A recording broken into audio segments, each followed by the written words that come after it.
Good morning, good afternoon, good evening, wherever you are, whenever you are. Morning. What is time? Time What is a is concept time? made by man. Doesn't exist. No, I've done enough. No, I haven't done any drugs. I turned it to corner. Bad beggar. Good morning, Irish, and good morning, Brandon, who was first, clearly. You were watching Baker before bed, and now, as soon as I wake up, hardest working streamer in the biz. Well, I wouldn't call it hardworking. Limp most of the time. It comes with age. Bad Baker. Woo! Good morning, Iris. Starting off hot. Hey, Crime Spice. Have you told Jamie what she missed yesterday? That was something else. I'm sorry. I was so bummed that I was so busy at work I didn't get to see it. Yeah. Hey, Peanut. And Mr. Wolfram. How we doing? Buenos dias. Hot stuff. Caliente stuff. Can I say that, Irish? Irish is teaching me Spanish. And as a teacher, 5 stars. Okay. Hey. I just realized somebody sent me a audio clip of you saying that, and it's in my phone. I found it yesterday, and I was going to send it to you. I have it. It's Irish. Oh, okay. I was like, what is this? And I clicked on it, and it's Baker going, 5 stars. Like, this is a good one. Yeah, I want to make this into a ringtone. Come on, why don't you work? God dang it. Is it working? No. I get a notion. I don't know if it's working. I can't hear anything. Good morning, Haley. I can't either. It's okay. Morning, Haley. Jamie's here for the Malone recap. Malone? Buenos dias, Tejano. Gotta get Jamie in that outfit, but I believe she commented on this in Discord on it. I'm still lost. Jamie would never wear that crime against fashion. Oh, yeah, I seen that picture that you sent me. Yeah, no. Listen, no, when you're a bigger woman, like I'm a thick lady, I know what to wear to, like, all my, like, you know better. You know better. Yeah. Yeah. My new merch will be justified. I might have said it yesterday, and I might not have said it, but someone said I said it, so now I have to make it into a t-shirt. He was just missing the shoulder pads. Go big or go home. Exactly. Stop fucking. Love the grift. And if you have a big chest, please don't wear buttons. Just Those buttons were working overtime. Unless you buy it 2 sizes too big. I wasn't late. I started just about on time. Hey, Ralph. How you doing? Flash fan. Whoop, whoop. Good to see you again today. Hey. Jamie, the lady behind the lashes. Exactly. Sue. I don't know why I sang that. Fell asleep to you, and here we are again. Yeah, because no one else was streaming, so I stream. Hey, Peter. You keep on lurking. Yes, it's the 17th, so I got my Look at it. Swaysher. I got my Swaysher. It looks nice. No, I got up at 4:30 and was watching a bit of records, and he was talking about someone getting a world record back in Donkey Kong, and I thought that's not quite what I want to watch, because I thought MG was live, and MG apparently live a place where it snows and thunders at the same time, so I thought, well, there is this Sarah Boone update, so I can go live and talk for a bit. So I spent an hour talking about Sarah Boone. she's going to make me a millionaire. Because everyone streaming about her will be a millionaire. Hey, Tracy Violet. Her case got delayed, so Dave might not be able to go to Tennessee. Why? Because he has to cover it? Because it was supposed to start late February, I believe. And now it looks like it'll be at Friday the 3rd. There will be a hearing, and then the case is supposed to start May 3rd, and the case starting at May 13th. And we will be in Tennessee that week. Coffee hasn't kicked in yet. Well, then you don't have to go to the toilet. Cool gamer. How you doing? Thank you so much, Cindy. Oh my goodness. And it only took 10 minutes to get that haircut. 10 minutes in and out? Nice. Yeah, that's what I call a good weekend. That's good. It's a good appointment. Haircut. Yep. Anthony Lewis was here this morning as well. Stop notifications. I hate X. Thick. Well, it can be both. Justified or testimony. Both of them would work. I just have to figure out some art for that. We weren't fat shaming. We were fashion shaming. Yeah. No, I said it. So, I don't do that. I'm not a hypocrite, but that outfit was awful. That needed to be shamed. No, it was For genius. sure. There's a game in Pearls right up your alley, hon. Movies. Brr. Sometimes I don't know what chat is talking about. I can't miss the nonsense that is the Tucker. Well, actually, I watched the ending yesterday because we got a little bit derailed by the lovely Paisley back on that lady. Apparently, state has 3 witnesses left. So they are planning to end tomorrow. Today will be the getaway driver, the DNA expert, and tomorrow will be the medical examiner. And then Mr. I'm too smart for this court said, yeah, then I'll probably be ready to go on Monday. And the judge looked at him and say, no, defense will start Friday morning. Yeah, This but man. Friday morning. He's more busy being on court TV than defending himself. I've seen him. Yeah, I've seen him more doing interviews than actually in court. And Yeah. mind you, they were supposed to be there. I think he said 8:55, so they could get a good start. Have they started yet?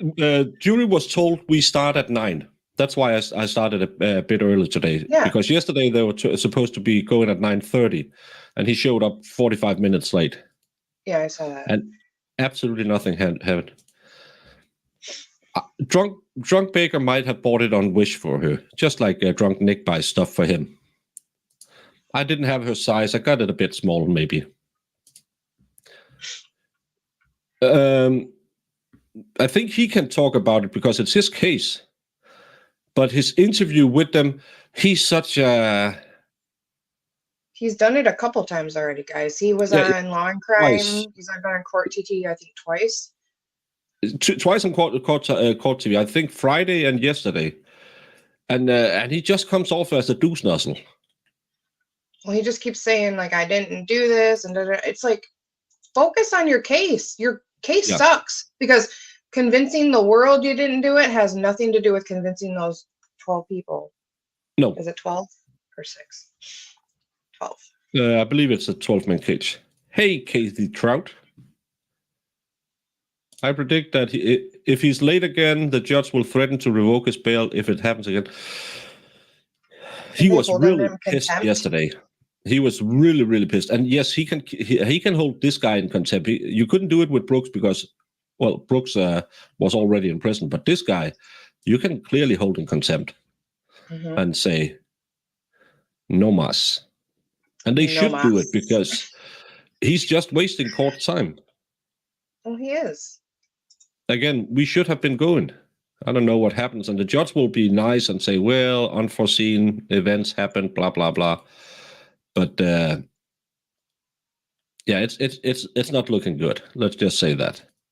Well, it's not going to look good for him if he can't get his crap together and present his case in a way that isn't taking everybody off, because you know too well, juries don't vote by law, they vote by emotion. And if they're mad or they don't like this guy, you better believe you have a chance going to prison for the rest of your life.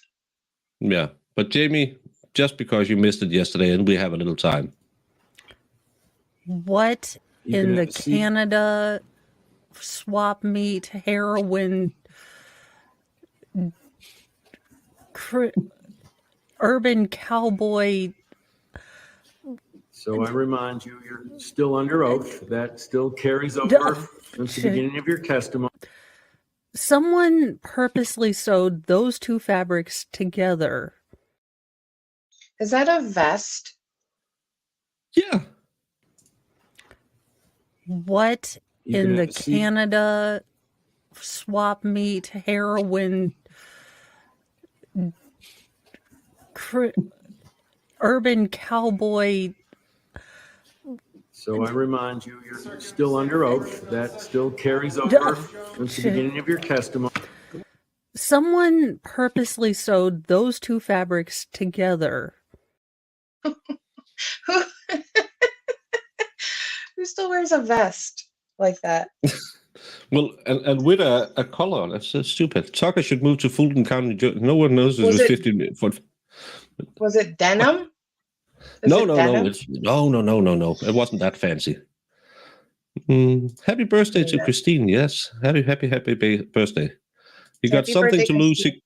What could be his last few precious. This idiot is going to talk himself into prison. I'm sure of it. So does anyone think this guy shouldn't be allowed to approach the sidebar because of what happened in Las Vegas? No, it's you can't make rules to hurt someone else's trial because of someone else's stupidity. It's the judge who has to enforce the rules in the courtroom, and if he asks politely, he should be able to do it. Oh yeah, it's an abomination. Yeah, her husband might have picked it out for her. Urban cowboy. When Mo is, yeah, then you know it's bad. I really wish it was all denim. Oh my God, that would have been amazing. But it's even better because when you saw it on the big screen, you could see, because it was with the squares on it, and because she was a little, she had a little cracula in the back area. It was very craculous. Yeah. She didn't need no BBL. Let's just say it. Oh. Shh. I'm going to start it 2 seconds. Yeah, I think that's why the bailiffs are standing next to the area. But let's get started because, as Flash said, the court have started. I think we have time to catch up. Morning, please. Is he late? Oh my God, is he late again? I just can't with him. State versus Franklin Tucker. 17 CF 841. I'm not making up words. The prosecutors are here, but the defense table is empty. So, this guy, Lord. News that you've. No, sir. Our witness is here in the waiting room, ready to go this morning. Okay. Well, he's an idiot. Received any phone call this morning, and he hasn't even called. He's such an idiot. He's going to talk himself into prison. Oh boy. The pattern appears to be continuing, despite my admonitions.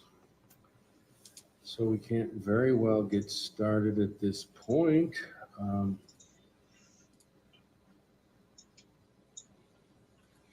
So we will step down and await word of his arrival at some point in time.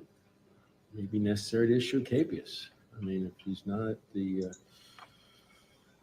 appointed place at the time prescribed within fairly large parameters, have to take the next step.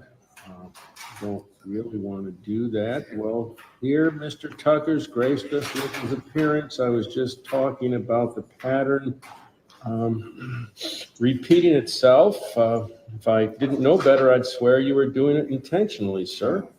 Your Honor, if I didn't know better, I swear the universe hates me. No, I was going to be on time today. No. I hate people who always have excuses. You Did you will say the be Uber? fucking 20 minutes before go time. You will have your PC turned on 5 minutes before go time. You will make sure Windows have updated. You have all your ducks in a row. You have been to the toilet. I hate these types of people. The units hurt me. I hit all the red lights. I couldn't find my shoelaces this morning. Whoa, me. Go yourself. Sorry. No, you're right. Like this is your life on the line. And this is Yeah. I mean, I know I'm a late person. I'm always late for everything. But when it's specific, I will tell you. When it's something super important like that, if it was something like that, I would be setting my alarm 4 hours early, making sure that I'm ready to go. You know, come on. John, you would never, and if you were defending yourself in a case that could end up with putting you away for life, you wouldn't be showing up 3 days in a row, late for court, even as the judge yesterday told you, this is the last time this happens. Oh, yeah. If you have to go by 9, you are there at 8. Making sure that your PC is working, making sure you have all the evidence you will use to impeach someone. I hate people. When I have to go to do jury duty, we are supposed to be there. Well, we start at 5 past, so we can be there 10:02. I'm always there a 1:45. That's the latest I'll be there, because then I have time to read what the charges are, get a cup of coffee, go to the toilet, do all of that stuff. I hate people who run in at the door and say, I'm so sorry. No, idiot. This is not high school. Yeah. Yeah. I'm 2 hours early for the airport every time. Yeah, I'm angry because it's wasting my time and the court's time. Do you know how much it costs to keep the court running? Yeah, if he was coming in sleeveless, I could excuse him. Okay, I got that one. Finally. Well, let's see. And get into my Lyft ride. The lady doesn't speak English. I tell her to go over to the courthouse, drop me off in the front. She couldn't quite get it and dropped me off back here. So it took me a little bit longer than normal.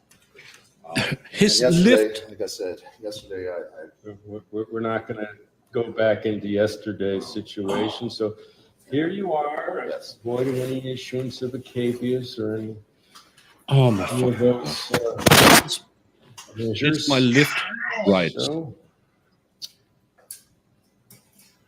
He's let blaming me the Uber see, guy. do we have jurors in the jury room? Yes, we do. All 14 of them? Excuse me, Your Honor. Is there any way we could address a few housekeeping issues before? No, Friday depends on and what Tuesday. they are, sir. He was late. What 45 is it minutes that late you'd yesterday. like me to address? When we did the hearing on the motion in limine, there were a couple things that I addressed in my motion and we addressed at the hearing. And I'm thinking they're becoming a problem at this point. I noticed that His excuse today was his Lyft driver didn't understand English. Yesterday, he was at a care facility getting medical papers after a 3-day weekend where he could have gotten them. Friday, he was just late because someone was talking to him out in the hallway. talking us to the airport before the McDonald's and Dee Dee's room. Well, my kids hated it when they were kids. Why are we going so early? But then you have time to browse around, and you're never late for your plane. You don't have to run in airports. I hate it. I'm streaming. I'm on time, even with 3 babies. I even think my babies came early. Yeah, you need your headphones. It's really bad, and they don't use the mic really easy. Sonny's off, nubber. Yeah. He's gonna talk himself into prison. Hey, Fedorowski. Yeah, he wants to address housekeeping. He's a little late. It's yeah, it's because Paula, one of the victims, is in a she's on her last leg, which she's been on for the last 6 years. So he had to get a piece of paper saying that she had to do a Zoom meeting because she could die before Thursday. It's coming to be at least 30 minutes early for a job interview. Yeah, especially if you can go away for life. So I would be there in good time. He is pro se, yes, because his lawyers pulled out when he didn't agree to a 2-year plea deal. Been to an airport before it opens several times. The line in the sand needs to be drawn up. 2 hours early is what I shoot for. Maybe whenever the train's comparatively. So you could go to McDonald's, get something to eat, and you can be in your gate at a press. I hate those people who are at the gate 2 hours early. They should just be thrown out, because it's always those who are boarding the last. So I think we caught up. He's on crack time, just like Roger. And let's go. Prosecution has gone from calling in Mr. Tucker to the defendant constantly at this point, which again can be prejudicial. You know, and There's nothing wrong with them calling you the defendant, sir. I understand. You are the defendant. I am. Either one of those are interchangeable. They're not obliged to use either term. So Well, I mean, except for it does Stop talking over.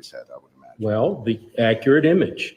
You are charged with these crimes. You are the defendant, and there is absolutely nothing untoward about them referring to you in that position. So as much as you may not like it, that's not a problem.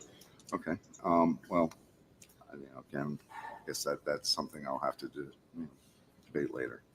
The thing is, Your Honor, not only is that an issue, I know when I did the motion limine, we had the hearing, the court also assured me that, my ignorance as far as, representing myself and being an attorney, not being an attorney actually, was not going to become a constant thing for the jury, that it wasn't going to be used as prejudicial. Yes, sir.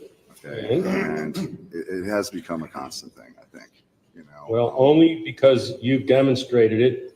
I have taken extreme measures, which has not been difficult, not to point any errors out in front of the jury. Yes, when the jury's not here, I have, when I felt a factor to mention that fact. But in terms of the jury present, you cannot give me, or I would like you to give me one instance where there's been one reference to your lack of a legal license as having been brought up. About the subtleties of the lawyers. The lawyers are much more subtle, and because of their experience.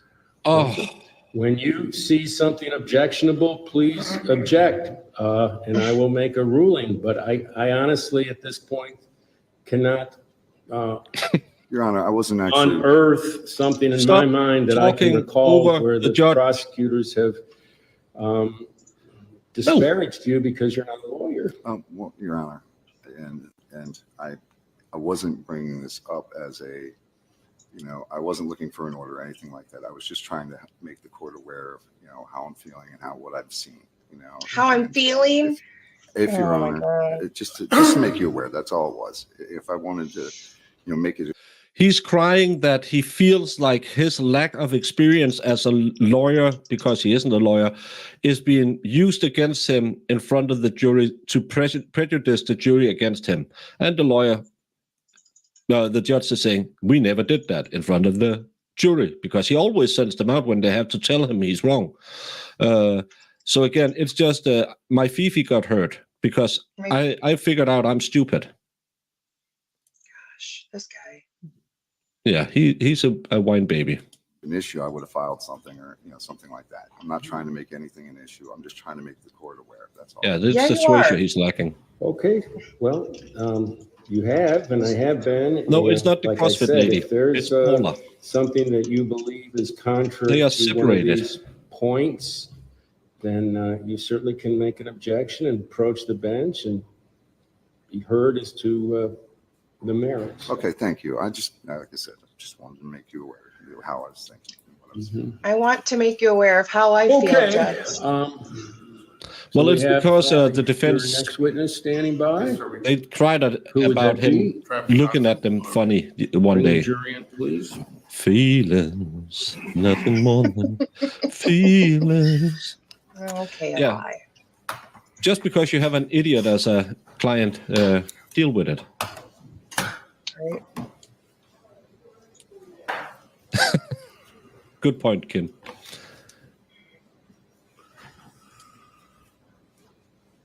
Hey, Buzzsaw, how you doing? Hi, Buzzsaw. Was she on the court TV interview? I just saw him lying in the couch as he normally does with his shades Oh, on. yeah. Yeah, on the first interview, he said they're still married and happy, and then she was on the interview with him last night. So, yeah. So apparently they're together. Yeah, she reached out to him while he was in prison. They got married. Were married for like 2 years, and she paid for his bail, and then they got legally separated. No, he put them on his, and now he's standing there smiling with that creepy smile to the jury. I don't like him. Thank you. Please be seated, ladies and gentlemen of the jury. So he has an excuse to be late, maybe? Well, I think she has like 5 Morning. kids or something like that. Welcome back to Courtroom B in the Freeman Justice. I don't think you can, because to drug test someone, you have to have a suspicion of them breaking the law in some way. Because I think lawyers are one of the professions who do the most blow, so I don't think you can do that.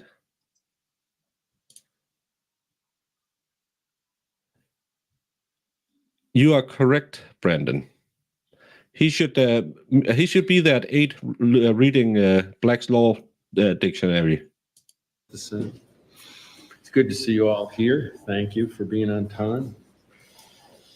This is the case of the state of Florida versus Franklin Tucker, 17 CF 841. Hey, Texas Jen. And where Hi, we Texas Jen. left off when we were last in session was Pharaoh, the Pharaoh, presentation housewife. of the Pharaoh, state's Pharaoh, case in she's chief. so scary. And we're going to pick up where we left Pharaoh, off. So, scary state, you Pharaoh, have your next housewife. witness to call. Yes, sir, we do. The state calls Travis Johnson. That's Travis a getaway Johnson. driver. Yep.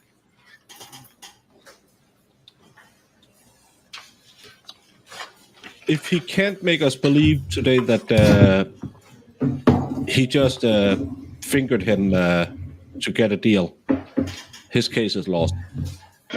Well, that's the thing. Okay, You gotta sir, if you either- please come through the gate. Ooh. Step right up Oh, in front of the witness boy. stand there. That's good, right there. Turn. Did face I the see clerk, board raise your shorts? right hand. No, He the sure clerk. did. Do you solemnly swear or affirm that the testimony you will give in the cause now in hearing shall be the truth, the whole truth, and nothing but the truth, so help you God? All right, have a Yeah. seat on the witness stand. So it's either do you believe this guy or do you believe Paula? yeah. Please speak up loudly and clearly so everyone is able to hear you. Yes, sir. Okay, you can Thank you, His Judge. Thank you. shirt's close. Good morning, Travis. Good morning. Could you state your full name for the record, please? John Travis Johnson. And Travis, how old are you? I'm 46 years old. And do you live here in Key West? I do. What kind of work do you do? I'm a painter, but I'm a disabled veteran at the moment. All right, you were a veteran? Yes, sir. When did you do your military service? From 2004 to 2007. Where were you stationed? Multiple places, mostly in Fort Benning. Did you go overseas? I did twice. Where'd you go? Kosovo and Afghanistan. I'm sorry, sir? Kosovo, and Afghanistan. Okay. And Travis, as we go through the morning, I just would ask you, try to speak slowly and into the mic so we have a good record of what you're saying, okay? Yes, sir. Wonderful. Are you nervous this morning? Little, yes. Okay, if you need some water or anything, just let us know, all right? Yes, sir. Now, Travis, I want to take the jury back. Tell us a little bit about yourself. Where did you grow up? I grew up in Mesquite, Texas, which is a little suburb outside of Dallas, Texas. I spent most of my life there. I was born in Chilliwack, British Columbia, though. I was born in Canada. Don't have much recollection of that. Okay. But I left home around 17. I've traveled multiple places and joined the military around 26. All right. And Joined the you military. did your stint in the military from what years again? From 2004 to 2007. 2004 to 7. So in 2007, Oh, when you got out of the military, where did interview you him. locate yourself? I ended up in South Carolina for a little while, back into Dallas.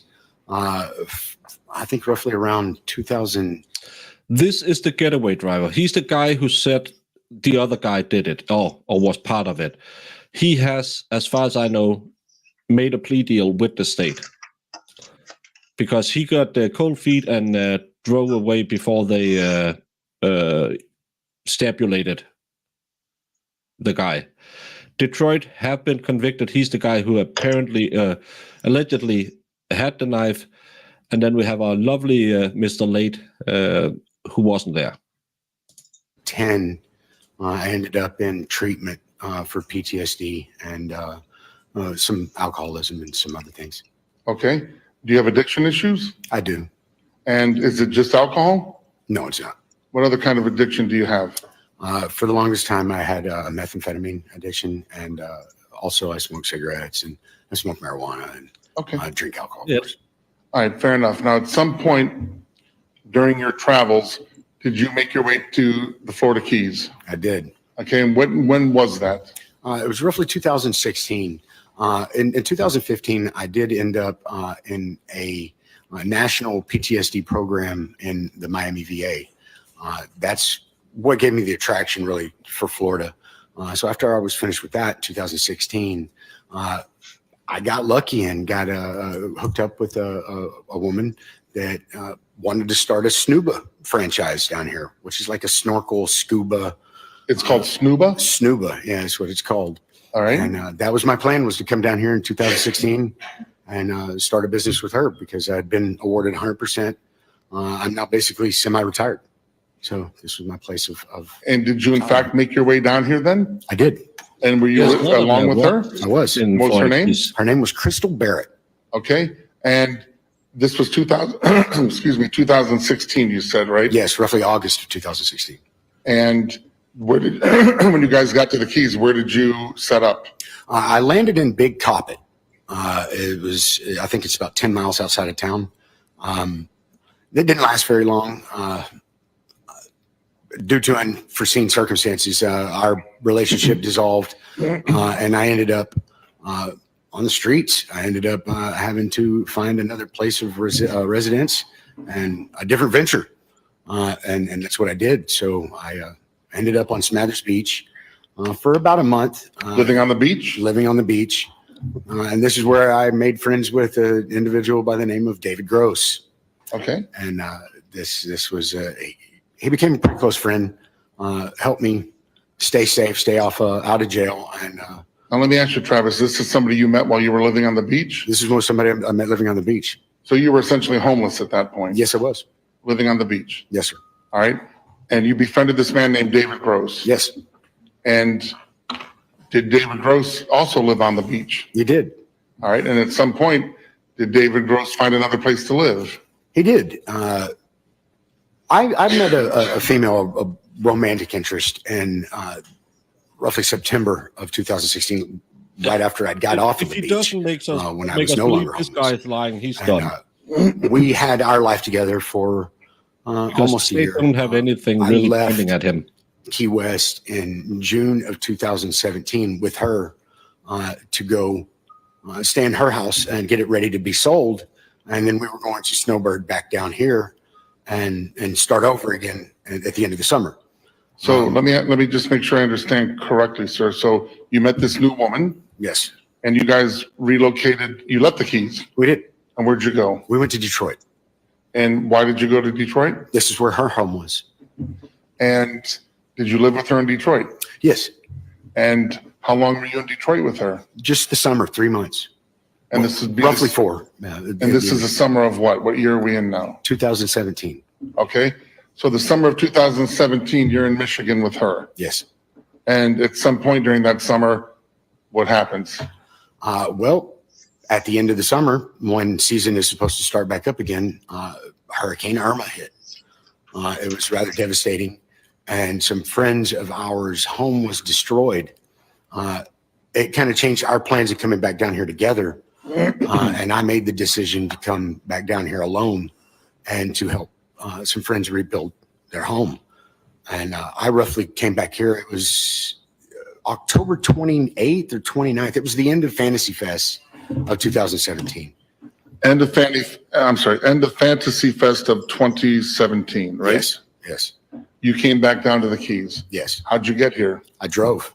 And what did you drive? I drove my 2016 Dodge 1500 pickup truck. What color's your truck? It's a dark blue. It almost looks black, but it's a pearlescent blue. Okay. And you drove that down here to the Keys? I did. And this is after the hurricane? Yes, it was. Probably. Were you, you just told the jury you came down here to help a friend rebuild their home. Yes. When you got to the Keys, did you make contact with that friend? No, I did not. Why not? Phones were displayed. The phone services weren't that great down here. It was a destruction zone. It was like a war zone down here. I have to. Well, I think we have to remember that he joined the military as a 26-year-old guy and was in the military for quite some period. So he has a basic skill of manners. So and I don't know if he's still. I know he's looking well put together, but to me, his face looks worn. He is wearing flip-flops. Of course, he's wearing flip-flops. Oh, he was the getaway driver. He didn't rob it. If he's trying to say that he wasn't there when he pled guilty to being there, that's going to be fun. Was it sneak? I thought it was flip-flops, but we'll have to see when he leaves the courtroom. I'm sure it will. I hope it's flip-flops. So it was not real easy to locate him. I didn't immediately locate him, but I did locate my friend David Gross. And this is the friend who you had met the summer before. Yeah, this is the individual that I met on the beach. Okay. So you hooked up again with David Gross. Yes. All right. And take us from there. What did you and David Gross do at that point? Well, I coincidentally ran back into him at the beach, but he wasn't living on the beach. He had acquired a residence over in Stock Island, known as the Warehouse. It was not really zoned for residential, but it was home for him. And it was also a place for me to got the full boat as I guess you could say reconnoiter, get my stuff together to figure out what I was going to do from that point. Did he invite you to come there and stay? He did. Now, you said the residence was known as the Warehouse. Yes. And that's in Stock Island? Yes, sir. By the way, Travis, everything you're testifying to today, did that happen here in Monroe County? Yes, it did. Okay. Now, you said David invited you to come and stay at the Warehouse. Is that right? Yes. And describe for the jury, if you can, this place that you're referring to as the Warehouse. Is it an apartment? No, it wasn't really an apartment. It was more of a business establishment with, I guess you could say, a residence built into it. It was a storage facility, a garage. And once you went inside, there was a set of steps that went upstairs and kind of laid out to a little dining room with 3 offset rooms to the side. And then below that was another garage. And at the very back of it was another apartment complex. Did it have running water? Yes. Did it have bathroom facilities? No. Did it have electricity? No. Why are we talking And so about that? this is not a designated apartment building. Is that fair to say? No. And it had suffered extensive damage from the hurricane as well. So it's just I guess, A flop house. flop house, for lack of a better word. Yes, sir. Now, when David invited you to come and stay there, was it just you and he staying there? No. How many other people were staying there? Quite a few. There was 2 other couples and a bunch of random people that just kept coming and going. All right. And did you decide to take him up on his offer to go and stay there? I did. And this would have been when, just so we're keeping track of on the calendar, where, about what time? Was this still at the end of October? No, it's around November 3rd or 4th now. Yeah, but he was in the PT program, so he probably got into something in Afghanistan because he would have been in Kosovo when it was pretty And now quiet. you're staying at this warehouse. What's your plan at that point, Travis? I didn't really have much of a plan at this point. It was I was in limbo. I was in party mode now. I couldn't find the people I was looking for. I found a buddy of mine that I hadn't seen in a while, and so I had a lot of money in my pocket. You had a lot of money in your pocket? I did. Where was the money from? It was from number one, I'm a disabled veteran, so I received a rather healthy sum of money each month. And I had saved money from working in town, and Shayla was rather well off herself. So Now you said I was not hurting. I'm sorry, I cut you off. I didn't mean to. I was not hurting financially at that point, no. Okay, so you had money. Yes.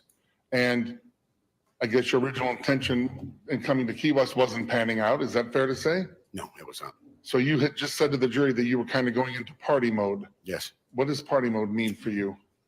Drinking and smoking Smoking what? smoking pot and smoking anything I could get my hands on at this point. I was Devil's in lettuce. full, I guess you could say, relapse. I was back in my addiction. Had you been clean and sober prior to coming back to Key West? Yes, I had. So now you're back in full party mode. Are you partying with David Gross? I am. Are you partying with anybody else in that warehouse? Yeah, every now and again, Rory Wilson would come upstairs, and I guess to get away from his girlfriend, and he would hang out with us for a little while. I didn't really get too personal with him at this point. Wasn't real concerned with making friends at this point. I was just trying to have fun. So you said this man that you became acquainted with was named Rory Wilson. Yes. And was he also staying at the warehouse? He was not staying in the apartment that I was in. He was in the downstairs apartment that was at the back of the warehouse facility. Okay. But still in the same building? Just in the same building, yes. Charlie, may I show you the judge may approach the witness?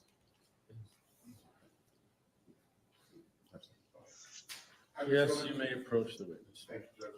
Having already shown it to the defense counsel, Travis, I'm going to show you what's been previously marked as M as in Mike for identification. Do you recognize that photo? I do. It's just that it's postponed till the beginning of May. Yes. Judge, at this time, I seek to move in what's been previously marked as M. Is there any objection? No, we are. Admit the state's next in order being 11. Okay, so this man became known to you as Roy Wilson, is that right? Yes. Living downstairs. Yes. Okay.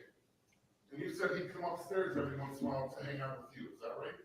Well, not specifically with me because I didn't know him. He did with David, though, because they were neighbors. Did Roy have a street name or a nickname? Detroit. Okay. Did Dave have a nickname? He did. What was his nickname? Detroit. So you had two Detroits there? Yes. All right. Could Moya move back to the microphone? Communications with David, did you become acquainted with Roy Wilson? Yes. Did you guys ever party together? Yes. Smoke dope together? Yes. Drink together? Yes. You guys ever, and other things that you do for entertainment? You guys play cards or anything? Dominoes. Dominoes? Yes. Roy Wilson used to play? Yes. Now, you're there with David, right, living upstairs? And you become acquainted with this Roy Wilson, correct? Yes. Did you ever become acquainted with someone who became known to you as Tyrone Tucker? Not at this moment, no. All right. So, Roy Wilson, state isn't bringing him because this guy, the DNA expert and the ME are the three last witnesses for the state. Tucker said he didn't want the Fifth Amendment part of the jury instruction put in, so he will probably take the stand himself. how long are you staying at the warehouse now? You're just kind of hanging out there?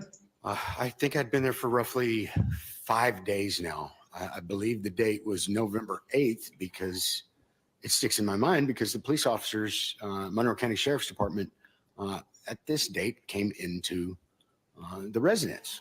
They came to the warehouse? They came to the warehouse. Were you there when they came? I was. And was David Gross there? He was.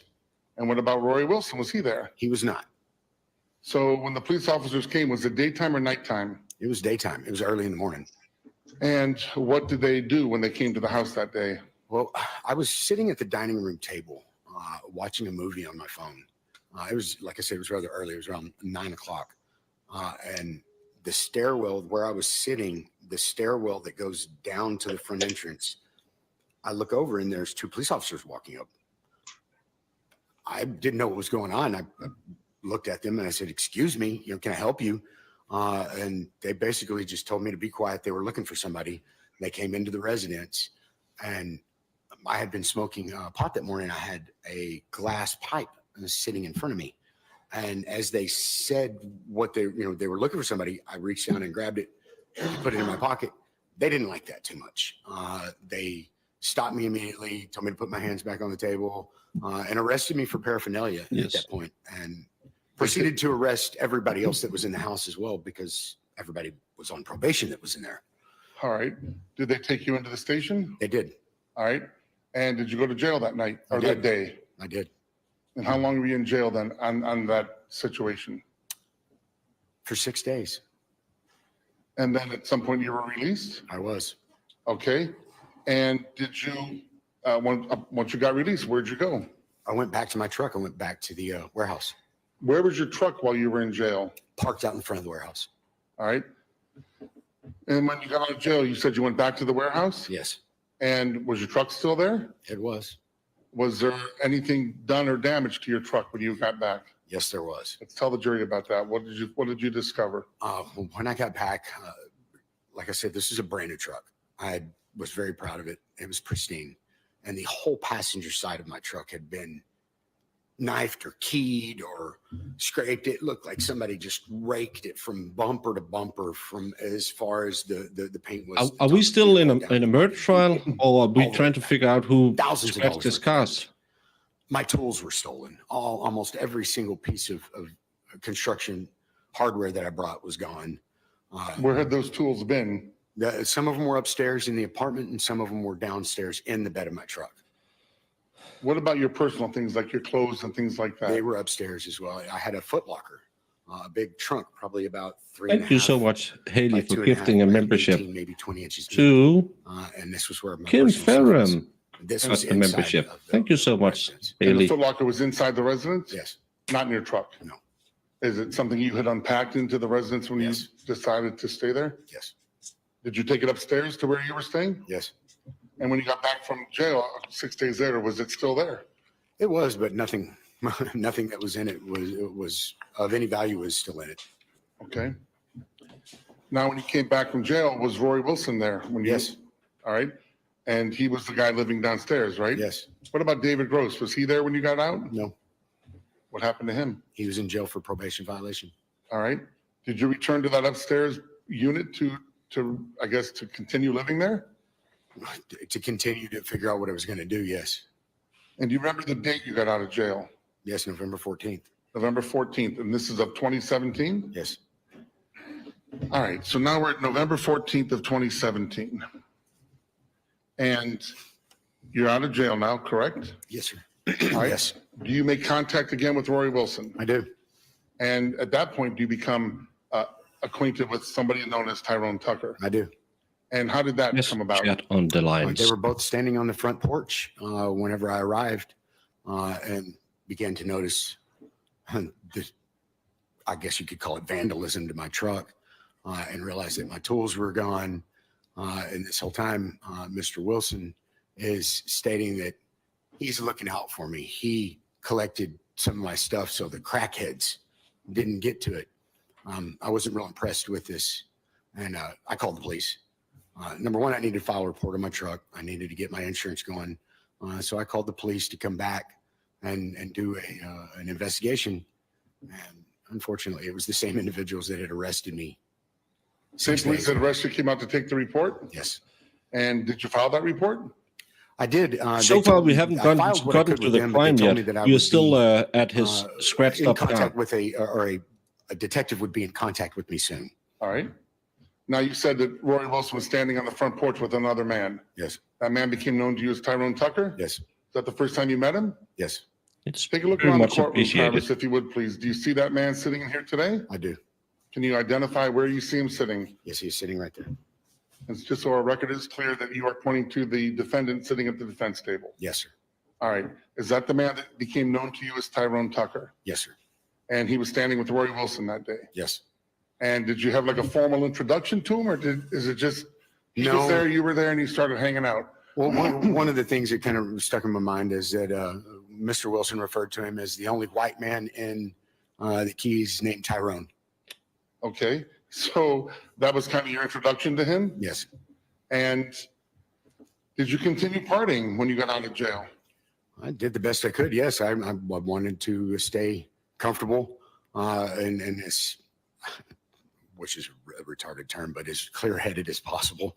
Understood. And yeah, I just tried to return as business as normal. I was told not to leave by the police officers due to now a suspended driver's license. I'm out on bond. I have an open investigation on my truck. So for lack of, a better place to go, I had to stay there. And by staying there, did you continue with your partying? Of course. Smoking? Objection. Drinking? Only Yes. defendant. Playing dominoes? Yes. Now, who were you hanging out with now? David Grace is gone, right? Yes. So who are your partner, or who are your pals, I guess, for lack of a better phrase? Mr. Tucker and Mr. Wilson. All right. The three of you hang out together? Yes. Drinking together? Yes. Smoking dope together? Yes. Again, what kind of drugs did you guys smoke together? We were smoking Molly. We were smoking crack cocaine, Smoking Molly? cigarettes, drinking alcohol, beer. Now, who supplied these drugs? Like, where did they come from? Me for the longest time. I mean, me for the next 3 days. Yes. Your money. Yes. So you're supplying the dope, and you and these new friends of yours are reaping the benefits of it. Yes. So that goes on for a couple of days? Yes. All right, Travis, at some point, does the money run out, or does your money run out? It did. All right. Does that mean that the dope ran out? Yes, it does. Was Tucker or Wilson, were they working at that time? No. Were they staying in that warehouse? Yes. I mean, for all intent and purposes, living there as well? Yes. All right. Wilson, you said it was living downstairs. Is that right? Yes. Where was Tucker living? He was staying upstairs in the bedroom next door to where David Gross's bedroom was. And are you staying upstairs as well? Yes. So do you have an opportunity to spend a lot of time with Tucker? I Thank did you, have the Sea Sauter, opportunity, for but the we didn't 3 spend corner kisses. every waking moment with each other. Of course not. That wasn't practical. But you're both living upstairs, right? Yes. Do you see him a lot? Yes. At some point, you said the part of the drugs or your money ran out, right? Yes. Did Tucker or Wilson have money to contribute to the continued partying? No. All right. At some point, does the need arise for you guys to figure out how to get more dope Yes. and more money? Yes. All right. Tell us about that. How did that come about? I guess this was November 17th now. We had spent most of the day apart, me at the beach. I don't know Well, what. he's probably Wilson thinking Tucker was cigarettes are getting doing. illegal too. But, I would say around 5:30ish, 6 o'clock, I went back to the warehouse. And You'd spent the day at the beach. yes. All right. And Were they at the beach with you? No, I was by myself. All right. And I went back to the apartment and I Tucker think was it's there. okay Wilson was if not. they had the deposition and because of his I don't know behavior. what time it was, but it wasn't dark yet. And Wilson shows back up, rather excited. Why was he excited? Because he had just heard that someone down the street had somebody at Burger King. This is what I remember specifically. That somebody at Burger King had just told him that somebody had a large amount of money and cocaine, and told him where it was and that he wanted to go get it. And when he told you this, did he tell you this while you were at the warehouse? Yes. And where in the warehouse did he tell you this? Were you guys upstairs, downstairs? Upstairs. So he came upstairs. Yes.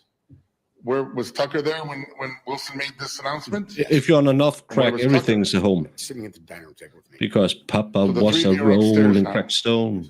And Wilson brings this news to the warehouse. Yes. Did he share with you and Tucker where this location was that had the dope and the drugs? I'm sorry, the drugs and the money. The Treehouse. That was the only reference that he'd made. All right. Were you familiar with something called the Treehouse? No, I wasn't. All right. You were not familiar with it. No. Did you become familiar with it? Only after this scenario. All right. And once Wilson identified, man, have that mark, please, man. Thank you. Hashtag no hate Wednesday. This location, did you guys, or did you weren't familiar with it, right? It's a warehouse where they had little drug apartments.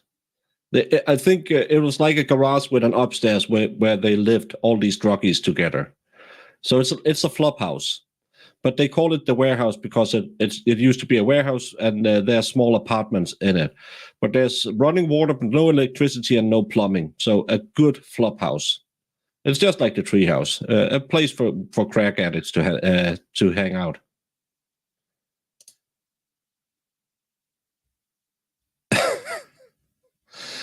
Well, look at them. Do you wanna look like that? That side shave and a ponytail. He looks like he should be marching for female rights. So how did you become familiar with it? I liked him on the day one, and then he became annoying. Looking at it by driving by it and surveying it. All right. Did you guys do that at that moment in time? I don't know if it was at that moment in time. Yeah. The sun had gone down. It was dark at this point. The first trip that we went over there, it was dark. It was dark? Yes. So did this time I approach the witness? Yes. I previously shown defense counsel what we marked as ends in November. Take a look at that photo, Travis. Do you recognize it? I don't recognize the photo, but that's a daylight picture of the Treehouse area. I've never been in that area, so I don't recognize that per se, no.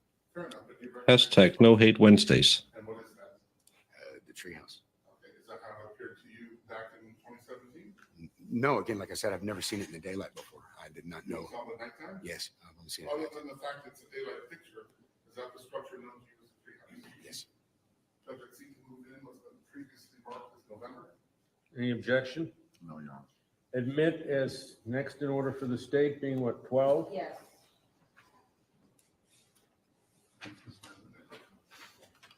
Okay, Tyrone, Travis, let's tell the jury what we see in this photograph. Go to the I mic. see a clump of trees and a wood structure, and looks like a large amount of trash collected around it, maybe even a generator. Now, can you see the structure buried in the trees? Not very well. Is it pretty much? Well, at least he said it was a daytime picture, so it wasn't like when he was there. This place is when Wilson told you guys about it, is that right? Yes. Okay. So he tells you about it, and you've never heard of it before. So you said you guys did a drive-by or a drive-over. Is that fair? Yes. How did you guys get over there? My truck. You drove? Yes, sir. Did they ride with you? Yes, sir. And when I say they, who do I mean? Wilson and Tucker. Wilson and this defendant sitting here. Yes. So they jump in the truck with you?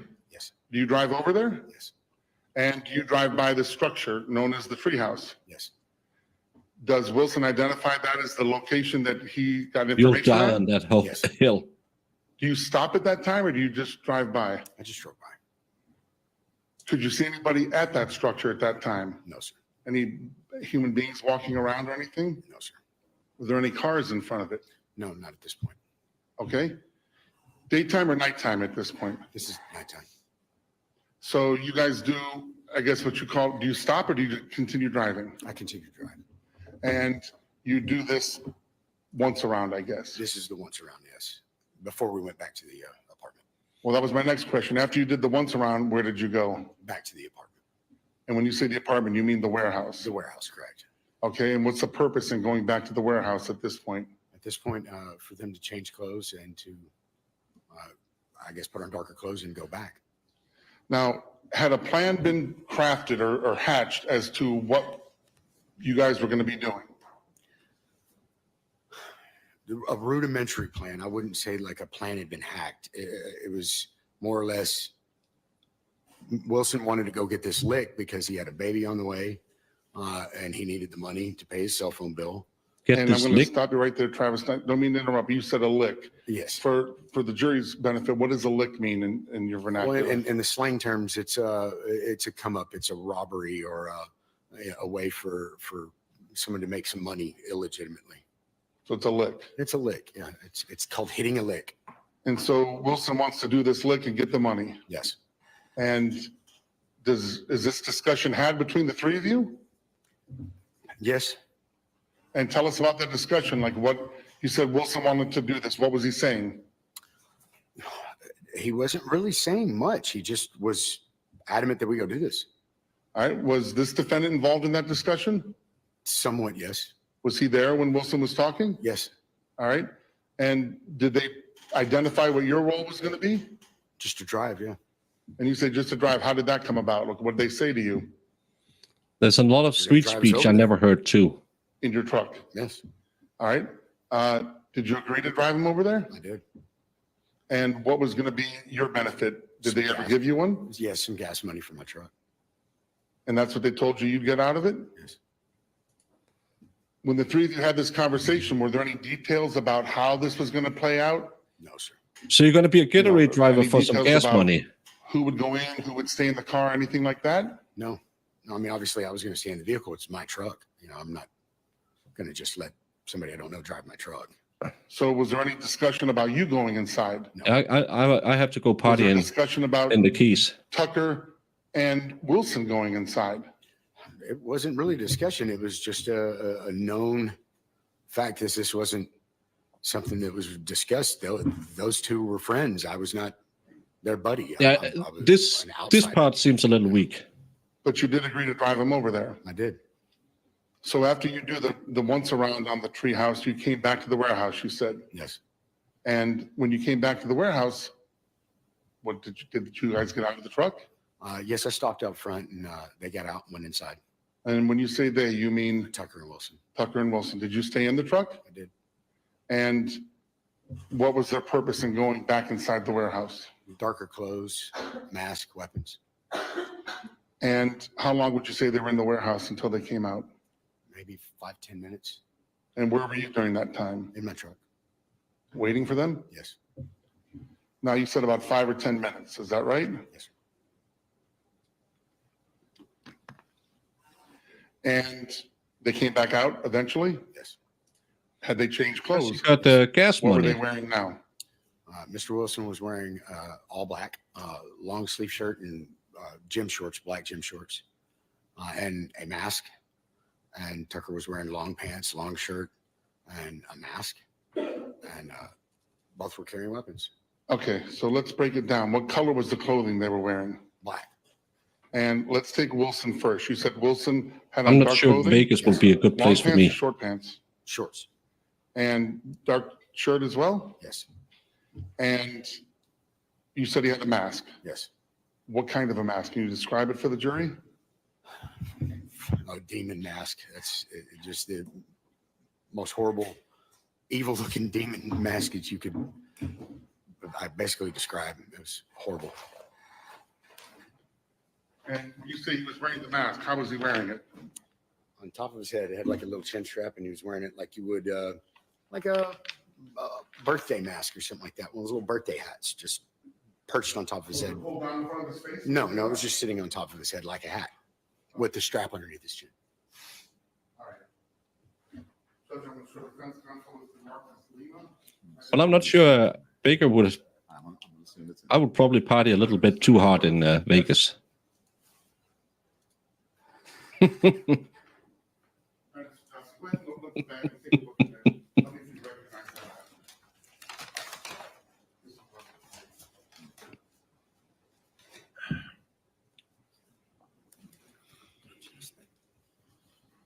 Who isn't hitting on Iris?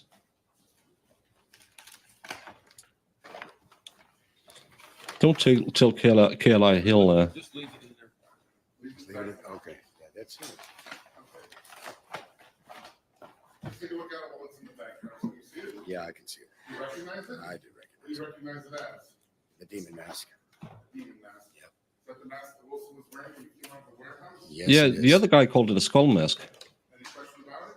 No, Does that mask appear now as it did to you when you saw it on top of his head that day? it does.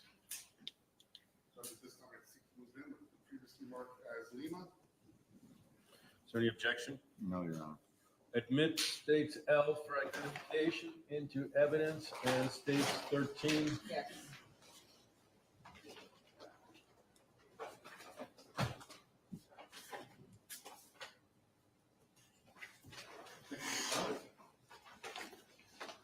Commissioner Polish, Judge? Yes. All right. Someone is hitting on your girl. You described his demon mask, right? Yes, Is that it? that is it. And that's the mask that Wilson, you said Wilson had on, right? Yes, Well, it's a skull mask. On top of his head. yes, And he had this on his head when he came out of the warehouse. yes, And Wilson's the one with the picture we saw a little bit earlier, the African American man. Is that yes, correct. right? Did he have a weapon when he came out of the warehouse? He did. What kind of a weapon did he have? He had a pipe And how do you know he had a pipe? because in his right hand. All right. So he comes out of the warehouse wearing this on top No, of his head. your other girlfriend, Iris. Yes, And when he walked over to your truck, did he get in your truck? yes, he did. He got into the front passenger side. He gets in the front. Now, let's talk about this defendant. If you're high on crack and you see this one coming running up the stairs, I would cut myself. Extra out. Well, oh, probably some feelings still there. They were talking about it yesterday, and it seemed like I don't know with this guy because he doesn't understand anything about how to question people. So he'll try, but I think the judge will shut him down. Tyrone Tucker. Did he come out of the warehouse as well? He did. Describe his clothing, if you would, please. He's wearing long black pants, boots, and a long sleeve black shirt. And a mask. And, I'm sorry? And a mask. And describe for the jury, if you can, the mask that he was wearing.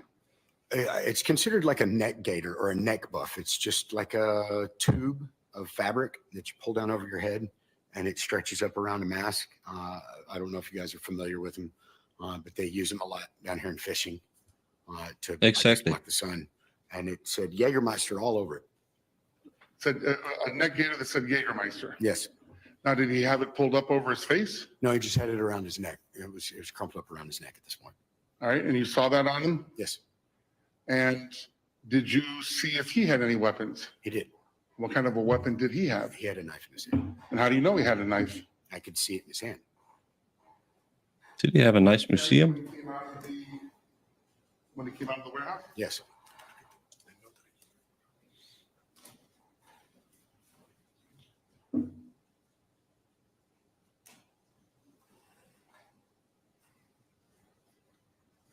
He's just talking about a place outside Copenhagen where you always carry around a pipe. It's a nice place. Okay, I'm sorry. I just had to make sure I don't lose my way here. All right, so Let's you said just he was call it carrying, inner city A knife. area. Yes. you saw the knife? Yes. Can you describe it for the jury? It was roughly this long. I guess you could say about 10 to 12 inches long. That's at black least red 50 handle, inches. With a metal pommel, double-edged, serrated on one side, sharp on the other. Smooth on the other. Judge going to show defense counsel what's been previously marked as kilo.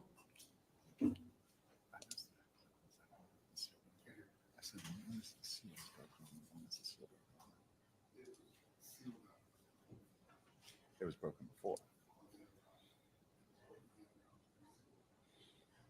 But it's open now. Okay, no, just the hang just opened it up. So it's not sealed. No, yeah, actually, just for a second, just because I want to clarify.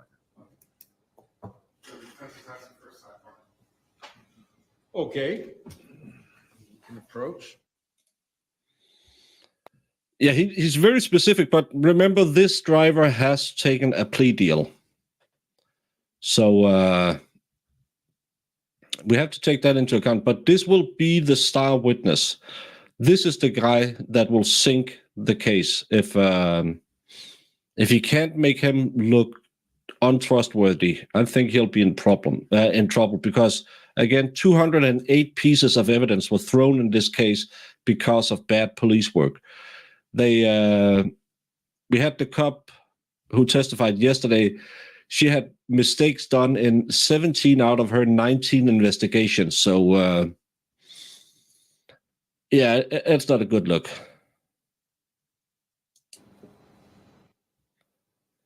But this witness is very important for the state to place him at the scene. Having shown what's been previously marked as kilo to the defense counsel, may I approach the witness? Yes. Travis, I'm going to ask you to open this box, please. Don't take anything out of it. Take a look inside of it and see if... Well, they don't really know because there's a video, but they can't see anyone driving the car and how many is in the car. So, yeah, it's because this guy fingered him. Her purse was found at his apartment. Took her head. I know, Miss, I know. But I thought it was easier to explain than saying it's from that movie. Yes, sir. So, Yanks haven't seen that.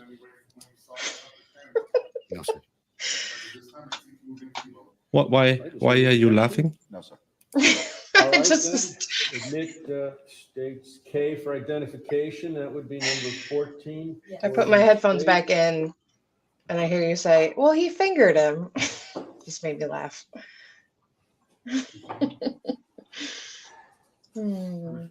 Yes. Okay. Let me just write roughly 1 minute and 13 seconds for the next clip.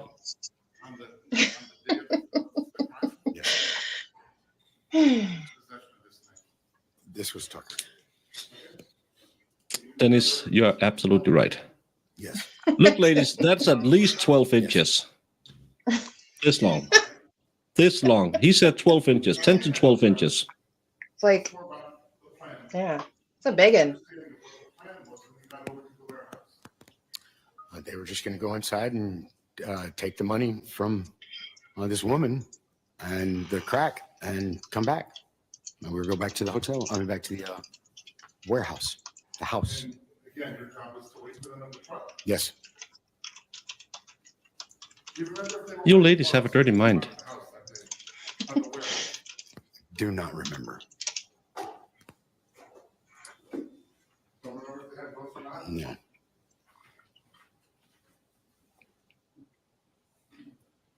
Now, they come out, right? You've already described what they're wearing and what they're armed with. Do they both get into your truck? Yes. Where does Tucker get in your truck? Behind me in the back seat of my truck. And Wilson gets where? In the front passenger seat of my truck. Is that where he was on the previous drive around? Yes. And is that where the defendant was sitting on the 12 previous Danish drive inches. Yes. around? Now, 12 Danish. once they got back in your truck, what did you do? Proceeded to drive back over to the treehouse. And just so the jury has an idea of how long this would take, how long would that drive actually take from the warehouse to the treehouse? About a minute, Close. maybe less. It was very close. And you drove Then why back over take there, the is that car? right? That's just stupid. Daytime or nighttime? Nighttime. Describe the lighting if you could. What's the lighting in that area by the treehouse? Very poor. Illuminated well? No, not at all. Can you see the structure at all? No. When you pull over there, do you see anybody else there Yeah, when you pull over there? bringing There a was a car black would make it vehicle easier over to it, yes. identify who you are. Right? And 3-year credit When you guys saw the addicts black walking in the vehicle, what street did wouldn't you decide bring to do? any attention to Drive them. around the block. and why is that? Hopefully they wouldn't be there when we came back. So did you drive around the block? I did. And about how long did that drive around the block take, if you recall? Maybe 2 minutes, maybe 3. Okay. And Did you come back to the treehouse then? I did. And when you did, were they still in the truck with you? Yes. And when you came back to the treehouse, was that car still out in front? No, sir. Was there any car out in front? No, sir. Were there any people around? No, sir. All right. And what, if anything, did you do when you came back to the treehouse after the drive around the block? I stopped in front of the gate. They being Wilson and Tucker, exited my vehicle. I pulled forward about another 50 meters from the gate and stopped at a stop Oh, sign. he's doing meters now. Off to the side of the road. At stop sign, not in the road at the stop sign, but on the side of the road. The DNA expert And will when be you the next stopped there, witness. what was your intention at that point? To wait for them to come back out. Now, when they got out of the truck, were they both still wearing those masks? Yes. And did they both still have those weapons in their hands? Yes. Again, what weapon was Wilson carrying? A pipe. What about this defendant? He was carrying a knife. Okay. Do you see them go into the gate? I watched them go through the gate. Yes. And at some point, did you lose sight of them? I did. All right. So then, at this point, you're sitting in the truck. Is that fair to say? Yes, sir. How much time goes by until something happens next? I don't know exactly how long. It didn't seem like very long. Maybe 5 minutes, maybe less.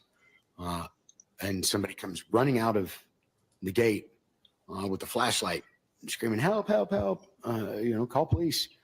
And Were then you able to see that person? I could see them. I saw them in my rearview mirror. I didn't particularly get a good look at them. At this point, I'm thinking, I'm out of here. I'm not dealing with this. And before I could pull away, I look in my rearview mirror again, and I see Tucker exiting the gate and running after my truck. As he is, he's fumbling around on the ground, dropping stuff, trying to stuff it back into a black bag that I could see he's got in his hand. And I round the corner and I take off back to the apartment or the warehouse. Now, you said the first man came out waving a flashlight and screaming for help. Yes. Could you make out facial features on that person? Negative. No. Did you ever find out who that was? I believe it was a Todd O'Quinn. All right. And how long after Todd O'Quinn maybe came running out of that 75 gate cents. did you see Tucker come out of that gate? Seconds. Maybe 10, 15 seconds. Not long. Now, when you saw Tucker come out of the gate, you said you saw it in your rear view mirror? I saw Tucker in my rearview mirror, then turned around and observed him. But I was also in the process of removing myself from the scene. So you actually turned around and also made visual contact. Yes, And when you turned around, did you see him? I did. And how do you know it was him? From what he was wearing and the direction he was running, which was towards my truck. And is that the person that you knew was Tucker? Yes. Is that the guy who had just gotten out of your truck? Yes. And he said at this point he was fumbling with something. Explain that. What was he fumbling with? Oh, he had a bag in his hand and stuff kept falling out of it onto the ground, and he kept reaching down, trying to stuff it back into the bag as he was running after me. And at that point, what was your intention? To leave? Did you wait for him? No. What'd you do? I drove back to the apartment, To the warehouse? to the warehouse. Again, how long would that drive take? Not long. It was about 200 meters. And at that point, what kind of reaction did you have to what you had just seen coming out of the warehouse? I mean, coming out of the treehouse? Fear, I guess you could say, uneasiness. I really, for lack of any knowledge, I was just nervous. I didn't know what had happened. So And you said you went back to the warehouse. I did. When you got to the warehouse, did you go inside? I did. Parked your truck there and went inside? Yes. And did you go upstairs or stay downstairs? I went upstairs. He's actually quite good at not And how long? being a At some point, noise did Tucker show nuisance, up at the warehouse? He did. but doing stupid How long adjections. after you got back to the warehouse did Tucker show up there? Not long, minutes. And he arrived there. Is that fair to say? Yes. And when he got there, where did he go? He came upstairs as well. All right. Do you remember him coming up the steps that day to the second floor? Yes. And did you guys talk at that point? We had some words, yes.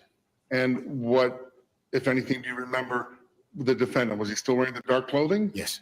And did he have that bag that you saw him fumbling with? Did you see that in his hand? Yes. What about the weapon? Do you remember seeing the weapon? No. Do you remember seeing if he had gloves or not? No. And you didn't see the weapon at that point? No. But you saw this bag? Yes. All right. Did he come upstairs with that bag in his hands? Yes. And what did he say to you when he got up the stairs that day? What the fuck, man? What's wrong with you? Why did you leave us? Why did you fucking take off? Was he mad that you had left? Yes. And did he direct that anger at you? Yes. All right. And what was your response to him? I don't want no part of this. I'm going to walk for a walk. I'm going to get a pack of cigarettes. I'll be back. Did you ask him what happened inside there? No. Didn't ask him? No. Were you curious as to what happened in there? Yes. Did you have a feeling about what happened in there? Not one of super negativity. No. Not one of murder for sure. No. But he was angry. Is that fair to say? Yes. Mad at you? Yeah, this Was he started out well. No, screaming I'm at you or shouting at you? No, it wasn't screaming or shouting, but it was definitely directed disappointment. There was intention. What was he mad I don't about? know how good Me abandoning them. Tucker is, but you could maybe Did you ever make see some. Wilson come out of that structure that day? No. Or I'm sorry, that night after when you saw Todd bet O'Quinn and you his saw this meth defendant. addiction, Any other? that's Did you the remember same. seeing Wilson come out of there? No. Now you're back at the warehouse now. Defendant's upset with you, right? Yes. You said you decided to Just like his to daddy, leave. he was going for Yes. cigarettes. Where did you decide to go? Decided to walk down the street, down to the Tom Thumb, which is literally, I guess, the halfway point between What's a thumb? the treehouse and the warehouse, to get a pack of cigarettes, kind of take a breath. And All right. How'd you get there? Did you drive or walk? I walked. And was anybody with you when you went there? No, not when I went there. At some point on the walk to the Tom Thumb, did you run into Wilson? I encountered Wilson. Yes, I did. Where did you encounter him? Walking across the street in the parking lot of the Tom Thumb. And Now I have to Google it. is that the first time you'd seen him since he'd gotten out of your truck to go into the treehouse? Yes, sir, it was. When you saw him at the Tom Thumb, did you guys talk to each other? We did. And did you ask him what had happened inside that treehouse? I did. And what did he tell you? Not to worry about it. Did he give you any details about what happened? Negative. None. Do you remember how many times you asked him what happened? Once. And he said, And it's don't on- worry about it. Yes, sir. And that was it. You accepted that. Yes, sir. Why didn't you push him for more, Travis? Lack of desire to know what really went on in there. Did you get your cigarettes? I did. And was Wilson there when you got your cigarettes? He was. And after you got your cigarettes, what did you do? Walk back to the warehouse. And did Wilson walk with you? He did. What did you guys talk about on your way back to the warehouse? It was a pretty quiet walk. There wasn't much exchanged at all. At some point, you guys arrived back to the warehouse? Yes. And take us through that. You get to the warehouse, where do you go? He just slashed the throat of one person and stabulated another person, and he's walking down the street saying, "Don't worry about it." I don't know how the rest of you are, but inside of all this fatty tissue, I have something called blood. And if you prick me hard enough, it comes out of me, especially if you stabulate me. But he's just walking down the street. No worries. Don't think about it. Yeah, okay. Oh, bottom floor, upstairs. Went back upstairs. When you get upstairs, is this defendant still upstairs? He is. And so now the three of you are back together again. Yes. Is there any conversation between Tucker and Wilson about what happened inside that warehouse? No, sir. When you ran into Wilson on your way to that Tom Thumb, when you ran into Wilson, did he have that mask anymore? No, sir. Mask was gone? Yes. What about that pipe that he had in his hand? Where was that? Gone. No pipe and no mask? Nope. When you saw Tucker back at the warehouse, did he have the knife yet? No. Do you remember seeing the mask or the neck gaiter that he had that said Jägermeister? No. Neck gaiter was gone and weapon was gone. Yes. Now, It has to be you guys are all really, back together really again cold on the because it second was floor of the inside the warehouse, body. right? Yes. And you said there was And not really a When conversation you going on puncture about it, what it happened? flies everywhere. Yeah. And at some point, do they start talking about what they got out of that warehouse? I'm sorry, out of that treehouse. Not so much talking about it, but pulling the stuff. Wilson had like a tin. It almost looked like a snuff can that was in his pocket. It was full of crack cocaine. And then there was also, Whose pocket was that in? it was in Wilson's. And he produced that tin? Yes. And what did he do with it? Set it on the table. Is that a table that was upstairs in the warehouse? The dining room table, yes. All right. And What else? Did he unload his pockets at that point? He had some money in his pockets as well, yes. Do you recall how much, or approximately how much? Well, not when he immediately pulled it out, but when he was sitting there counting through it, it didn't look like any more than about $200 or $300. $200 or $300. And that's money you saw him pull out of his pocket. Yes. To your knowledge, did he have any money in his pockets before you went to the treehouse? No. I mean, what was the purpose of going over there? To get money and to get drugs. So now he's got this money in his pocket. Mhm. Is that a yes? Yes, sir. And you see him produce that money Yes. and this tin. Yes. What's inside the tin? Crack cocaine. How do you know it? Because I know what crack cocaine looks like. And did you look inside the tin? Yes. Of course he does. Now, this defendant, was he there as well? Yes. Tucker was there. Yes. Did he produce any spoils of the robbery to you at that point? No. At Just the some- bag that he had, he emptied it on the table. It had nothing in it but personal effects. All right, let's talk about that bag. Is that consistent with the bag that you'd seen him fumbling with when he came out of the treehouse? Yes. And is that the bag that he had back at the warehouse? Yes. And you said he was emptying Didn't he say he couldn't see the treehouse from where he was contents, parked, but emptying he the could see the contents bag he onto was this table fumbling as with well? while he was Yes. driving off? What kind of stuff was in that bag that he was emptying out? Pens and notepads and feminine effects, more trinkets than anything, nothing of any substantial value. Feminine effects. It Yeah. appeared to be the stuff that, He- the stuff he's that would belong fingering the typically to a defendant. female or typically to a male? He Typically he, to uh, female, yes. he Right. took a plea deal. And at some point, did you receive anything from that? No one is from fingering the take, female. I guess, for lack of a better phrase. I did. What did you get? I got a $50 bill for gas. Who gave you that? That was received from Tucker. Tucker gave you that? Yes. And where'd that 50 come from? From the wad of money that Wilson had. That he pulled out of his pockets? You guys say yes or no? Yes, sir. Yes, sir. So you got a $50 bill out of the take, Yes. and this defendant's the one that handed it to you. Yes. And do you remember anything distinctive about that money that was handed to you? It smelled like perfume. Perfume. Yes, Is that sir. a yes? Okay. Yes, sir. I apologize. It's all right. What? Anything else in that bag that you recall? Do you said there was feminists makeup or go something? around Is that putting something, feminine just perfume on your pads and feminine paper and effects things and like money? that? Yes. No other drugs or anything in that bag? No, sir. All right, so now you got your, I guess you got your gas money, is that right? Yes, sir. And you said there was crack There's cocaine in that tin. probably a Yes. better chance that So, there's coke did you residue guys on at the some money point- than perfume. Start smoking that Yeah. crack cocaine. We did. Another individual had showed up during all of the end of this after, we had So is that why he's divvied up he's the saying money that and to like? the crackers there. tie it to The gentleman by the Paula? name of Scott Perryman. Yeah. Big guy. I doubt Paula had perfume. Scott I Perryman, doubt yes. Paula had any I was kind of perfume. relieved to see him. He was I'm a sorry. friend from the beach. And at this point, me and him exited the warehouse and went downstairs outside to where my truck was and to have a beer. And I started to make some phone calls to Shayla. This was my fiance at the time. And this is when I encountered Yeah, because they stole the Phelps crack and the money. and the SWAT team as they were moving through the neighborhood. All right, Travis, so how long were you and Tucker and Wilson upstairs until this other guy showed up? Maybe 15 minutes. And you said his name was Scott? Yes. Was he also staying at the warehouse? Randomly, yes. Occasionally, yes. All right, so he stops by, it's somebody you recognize from the beach. I You guys think step he was okay outside. in the beginning, but When you step outside, where is this defendant? money and was Wilson smelling at that like point? They're perfume. upstairs.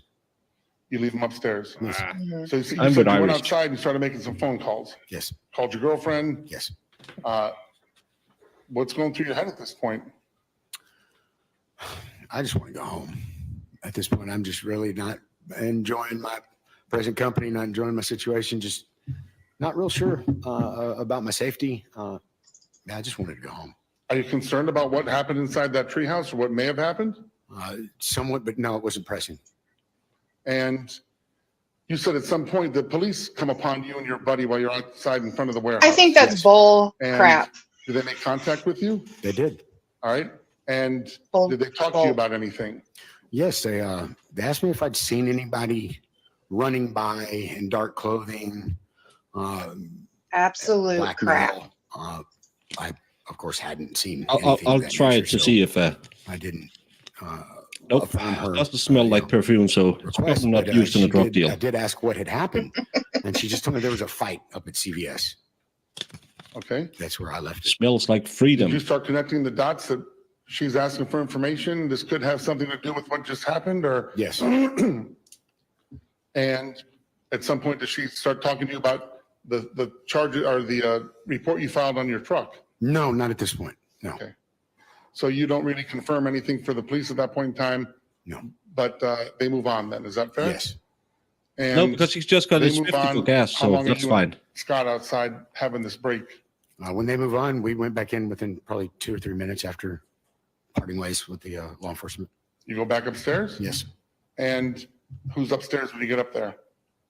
Wilson, Tucker, me, and Scott Perryman And what do you guys decide to do when you get back in there? start smoking crack. All right. All four of you are smoking crack at that point? Yeah, Yes, sir. yeah, I'm gonna go And to Florida I and, guess the and party visit these continued, people huh? when I go to the US. All right.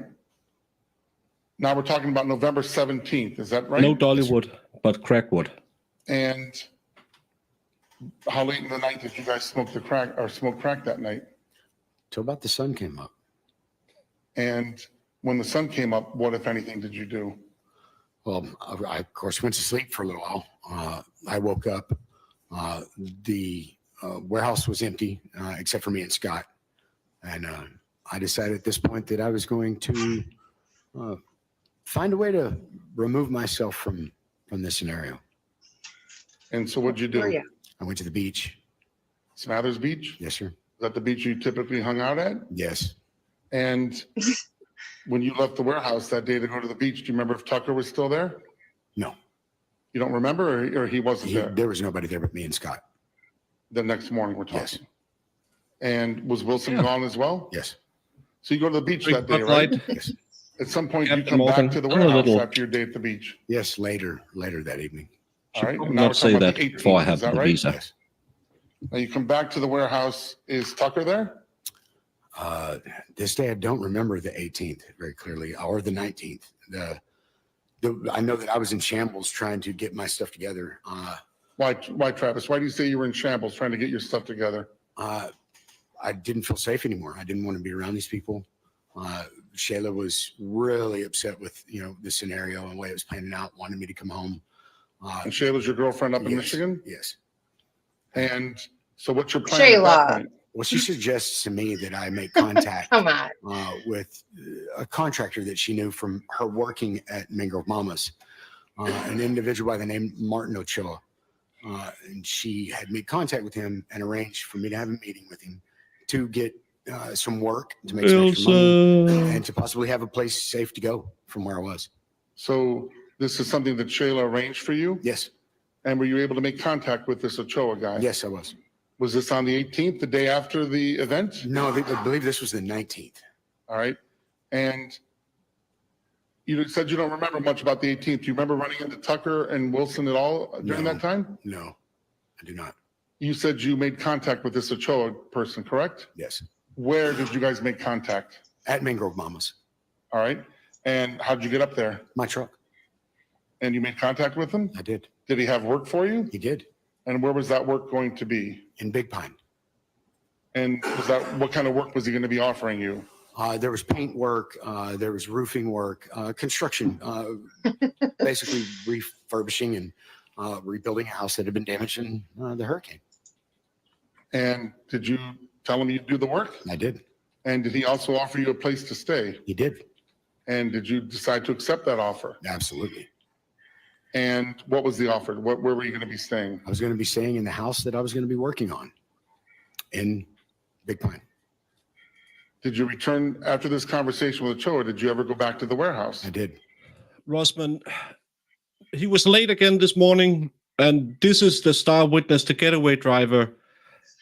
He came off good when he talked about the lead up to it. Then he talked about what had happened was, and then I started losing. I felt like he started losing credibility because he apparently met the guy who's air-raided the victim, and he didn't mention he had blood on him at all. He was allegedly having a pipe. rock pipe, but a water pipe. And he didn't talk about that. It was the other guy who had the knife. So and then he was stayed up all night, smoked the stolen crack, and then he had to remove himself the next morning because he felt something was wrong. Well, you can't. Won't feel it when you hit the ground. That's the good thing. Late again. Good night. Well, no, his Lyft driver put him on the wrong side of the courthouse because you always come 2 seconds before you have to be at court. Of course. And what day are we talking about now? This, I believe, is the 19th as well.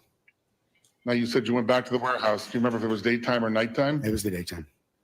When you got back there, was Tucker there? He was. And what about Wilson? Was Wilson there? No, he was not. All right. And did you have any interaction with Tucker when you got back to the warehouse that day? Slightly, yes. Not prolonged. It was more in passing because I was packing my stuff, trying to get out of there. All right. And do you remember the nature of that conversation? Do you remember what he was saying? No. Did you guys talk about anything happening at the treehouse? No. Now, at some point, you became aware of somebody having been stabbed there. Is that fair to say? Yes, sir, it is. Tell the jury how you became aware that something like that had happened at the treehouse. I was out at the beach, and I guess you could call it the Coconut Telegraph. There's lots of homeless people that hang out at Snyder's Beach, and of course, the news had gotten around, and they were telling me about what had happened, and I realized that this was the scenario that I was involved with. And this was when the Coconut Telegraph, is this when you went to the beach the very next day on the 18th? No. Yeah, I didn't hear about it until the 19th. Until the 19th? Yes. All right. And then you heard about it, you said through the Coconut Telegraph. Yes. Did you hear about it before you went to meet Ochoa, or did you hear about it when you got back from Ochoa? When I got back. Wait, what?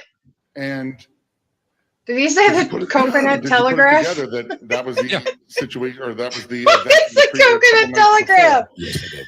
Did you become aware that somebody had What been is that? killed during that event? Yes, I It's did. from the Coconut And did you Beach. become aware of the name of the person?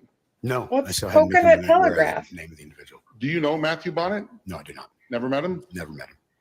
So when you find this information out, do you ever confront this defendant about the information that you obtained? No, sir, I did not. Why not, Travis? Fear.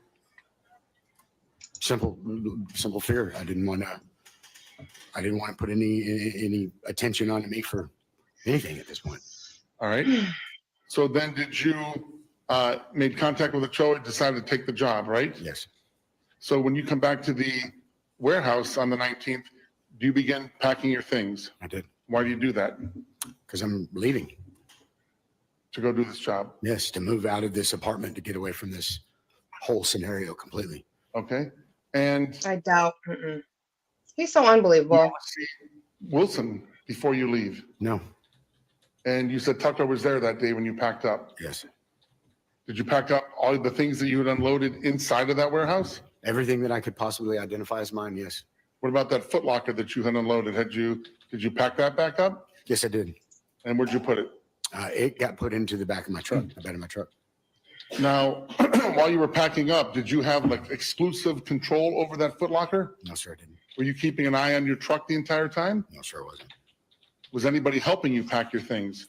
I did get help from Tucker initially when I was able to move my Foot Locker out of the apartment. It was quite heavy, so he did help me get it into my truck. Who helped you? Mr. Tucker. Defendant sitting here? Yes. Did you tell him where you were going and what your plan was? No. Did you tell him you were leaving? Yes. Did he ask why you were leaving? No. Did you share any of the information you'd obtained about what had happened at the treehouse 2 nights No. before? No, sir, I did not. At some point, do you get your truck loaded up? I did. And do you ever see Wilson again before you leave for the new job? No. And do you ever become aware that if they had been taken in or not on this situation? I did become aware that that Wilson had been arrested. Yes. All right. So then you go in, He's or got- I'm sorry, you get in your truck, you have all your stuff at this point, right? Yes. And where do you go? I went to Big Point, to the house on Enterprise Road. And that's for the job for Ochoa? Yes. And do you remember the date when you did this? I believe it was the 20th or the 20th. I don't remember exactly what day it is, but I knew it was the day of the raid. Whatever the day of the raid was, when they were arrested, it was that afternoon that I left. All right, so let's talk about the day of the raid. What are you talking about when you say the day of the raid? There was a search warrant executed on the warehouse. Were you there when it was executed? No, sir, I was not. Had you left already? Yes, And did you become aware of this raid? I did become aware of it. Yes. How did you become aware of it? When I went back, okay, I think my timeline's a little messed up. When I went back to collect my stuff, the raid had already occurred. And that's where I encountered, what was her name? His girlfriend, the pregnant woman. April? April. And she was asking me where Rory was. What happened to Rory? Yeah, And I saw said, it too, but he's in jail. I really hope that he can do it because he And was Tucker's also not. looking I mean, forward I to didn't know what else to tell her. I didn't to know impeach what had the happened. officer. April was the other day. Rory's That did girlfriend? work. Yes, the pregnant girlfriend. Yes. And this is when you're getting your stuff to go to Big Pine. Yes. The raid has already happened. Yes. Wilson's not there. No. Is Tucker there? Yes. And you asked He, Tucker took a how plea he's deal. there and Wilson isn't. And it's a state I witness, wasn't yes. concerned with that. No. Getaway All driver. right. And when you heard about the raid, what was your reaction to that? I got to get out of here. And it was one of dire need to leave, to flee. To get out of that location? Yes. Were you worried about them tracking down to you? Yes. So you take off for Big Pine, is that right? Yes. And you get to Big Pine, you use your truck to get there? Yes, sir. And what do you do when you get to Big Pine? I unloaded my truck into the house so that I could do personal inventory of all my belongings that hopefully I had retrieved from the apartment. And you're back at the house. You said you unloaded everything. Were you by yourself or was somebody with you? I was by myself. Were you feeling relieved? Yes. Why? I escaped. I was in a safe place as far as I knew that they didn't know about, that nobody knew anything about. It was just me. Okay. So I felt like I had removed myself from the situation. Did you unpack your truck I did. into that house? I did. And did you start unpacking your things? I did. Okay. Did you discover something inside your footlocker? I did. All right, let's tell the jury about that. While you were unpacking your things, did you Yes, attempt to unpack your footlocker? they showed it I did before. open my footlocker, and right there in the top of it was the black backpack, the bag that Tucker had emptied onto the table in the dining room the night of the incident. The bag that you saw him coming out of the treehouse with? Yes. The one he was fumbling with? Yes. And how did you know it was that bag? I would still have taken it, It was that no bag. matter what I got. That's for lack of better words. It was right there. I didn't put it there. I knew it was what it was. Was it there when you packed your stuff into your trunk? No. Do you know how or when it got put in there? I have no idea. Yeah, the state When will you probably saw it, not what was have your the same reaction? leeway with him. What the fuck? Why is this in my bag? Why is this in my box? Okay. What'd you do with it? I panicked and I grabbed it and I looked for the closest thing near me, which was a closet, an air conditioner closet, opened the door and I threw it in, shut the door behind me.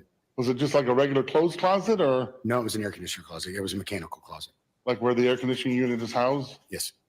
and you threw it in there? Yes. Out of sight, out of mind? Yes. Were you concerned that that was in your footlocker? Yes. And did you continue unpacking everything else? I did. Now, how long were you up there? At some point while you were up at Big Pine, did you receive a phone call from the police? I did. I received a phone call from Miss Penny Phelps. No, just throw informing me them in the closet in your room, they had some in your room, information because and possibly some as stolen long as it's property not of in your mine from footlocker, it's my, not yours. Police report on my Right. truck. And also that there were detectives that wanted to take some video and some pictures of my truck and issue me the formal report for my insurance. And did A they crackhead indicate to with you that they had insurance. some things from I your know, truck? right? Yes. They have the best crackheads and Were for you the keys. excited to receive that call? Yes, I was. Why? I wanted, number one, I wanted the police report for my insurance purposes. And number two, I was hoping they found some of my tools. I don't buy cheap tools. And you're just taking on a Were you new getting job, this- right? Yes, You're going to What? need those tools? it would have been nice to have them. Yes. Did that you a make thing? arrangements or did the police make arrangements with you about how you should all meet up to talk about what they had? Yes, they mean- they wanted to come to me. They wanted to come to where I Baker, was. pause. And number one, I didn't really. These are Where's- high-class crackheads. I was just gonna say that. This We is have not some your high-class Midwestern crackheads. crackhead with a little cough medicine crack. No, these are the fancy crackheads in Florida who Who's got snowbirds around the insurance? country. Who has insurance, a vehicle, expensive tools, Expensive- apparently. Yeah, And we got Roger, who holds down a job for 40 years. Like, yeah. I mean, man. It's not. Yeah, he's a professional crackhead. It's not those. But I love that he's so concerned about his car that he took his car to drive 500 meters to a crime scene with a very distinctive car that he just had reported scratched to the police the day before or at the day of the crime. Totally believable, because he would get gas. He got gas money for doing it. He got a 50 for gas, but he had very expensive tools and insurance on his new car. I don't buy cheap tools. Where are you getting this money? Yeah. This happens a lot with pill addiction. He hasn't got a pill addiction. He just has a meth addiction. Meth and crack, yeah. A semi-retired crackhead. Well, he's a fully retired veteran, but yeah. Or maybe it's just better people doing crack down there. Yeah, I know. They normally shop the fancy stuff and feminine effects, and have dollar bills smelling like perfume. I mean, I'm not trying to be a jerk, but I doubt Paula had There's in a much chance treehouse. that she had feminine effects perfume smelling money, as this will turn into 100 before the stream is over. I don't know. She might have stuffed it down her bra. That's where she kept her money. Sprayed it, try to be seductive. Yeah, it's a I bigger don't chance to go for the money than for the perfume.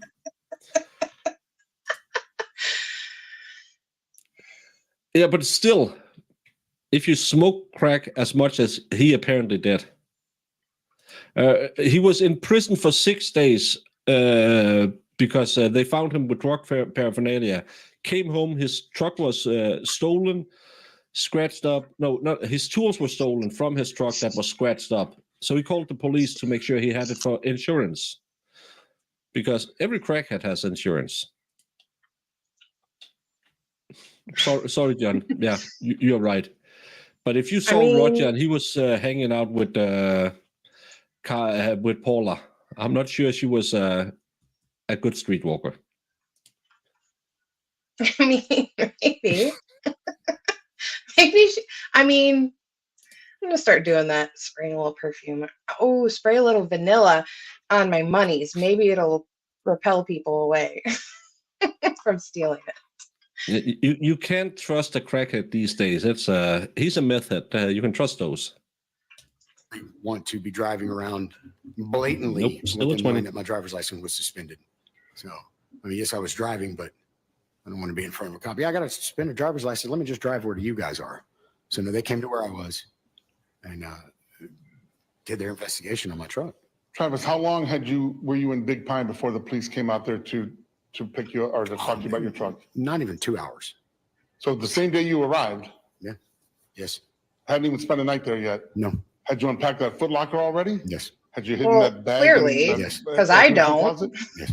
Did the But I've police come seen out? it. Yes. They photographed your truck? They did. At some point, did they ask you to come down to the station with them? Yes. And what was the purpose of that? To identify stolen property. And did you agree to go? I did. And how'd you get to the station? They drove me. So did he turn in the evidence that he found in his Foot Locker when he went down to identify stolen property? Oh, did the police find it when they searched it? All right, so they drove you down to the police station, is that right? Yes. And do they, at that point, is your truck completely unloaded? Yes, You don't have anything else in the back end of it? I don't have anything in it. Okay, so you unloaded all your stuff. Yes, All right, and you get down to the police station, they bring you in? yes, Did they ever show you the items that they wanted you to look at that they thought might be from your truck? yes, they did. And what was it? It was nothing of mine. Nothing of yours? No, it was not. Nothing belonged to me at all. Did you tell them there was none of your stuff? Yes, it did. Okay, were you annoyed? I was very annoyed Why? because I had made a specific list of items that I was missing, and none of these items were even remotely what I had described. So yes, I was frustrated. I felt like my time was being wasted. Fair enough. Did they, after you said that wasn't your stuff, did they drive you back to Big Pine? No, they did not. What happened next? I was brought into a room for questioning About what? about the September 17th, or the November 17th incident at the Treehouse. And they started questioning you about it? Yes, sir, they did. All right. Yes, Mr. Mansfield, Yes, sir. I think this would be a good time to take a I'm sorry, morning Judge. break. No, no problem. Very Just seems to me. it's Some a ladies can keep logical their break. phone and their Time purse to and their give the money, jurors and everyone everything in a bra. break. So we're going to take our morning break. This is one of those where you don't have to stay in the jury room. Just follow the usual procedures and instructions. Let's be back at 10:45 and we'll pick up with the continued Oh, examination. we're almost of the- caught up. Oh, well, we are caught up now. Amazing. Yeah, he needs a little morning snifter of meth, just to keep him going. I just love that they have these pro meth heads down there. All right, How's but Keith this is Richards the like? lifestyle you've lived. Is that fair to say? Say again? Is that, You had that is her the lifestyle you throat live, slashed. right? Oh, yeah. Is that fair to It's say? lifestyle. And is that the Drinking, life? smoking. Drinking and smoking, yeah. Okay, and is that the lifestyle that Paula lived as well? Oh, yes. Oh yes, that's a good day. You might find some crumbs in your bra. Yeah, I mean, just it's like having a beard and you find a little mustard down there sometimes. Yeah, but you know how many, I worked retail for like 10 years. You know how many people pulled money out of their bra to hand to me? And I'm like,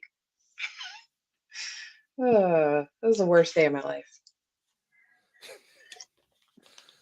well, if all of Especially them in the did it all the- summertime. Yeah, and because your money are made of cotton or something, they can get really. I'd say put it on the counter and then I get Yeah. a glove. It ruins all the coke residue you have on your money. That's that's not good. I have never in my life stuck anything in my bra to like carry around.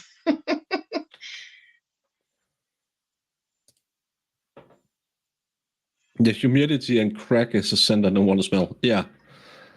It could have been worse and they pull it from the sock.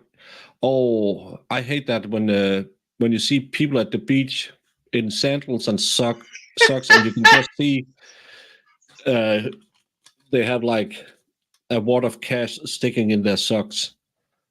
Don't do that. Oh, Iris.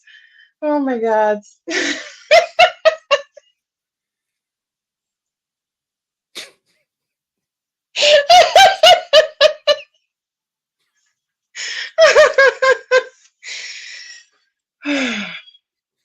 That is Though we haven't seen precious. cross yet, Tucker's words seem to be true so far that this guy's not credible.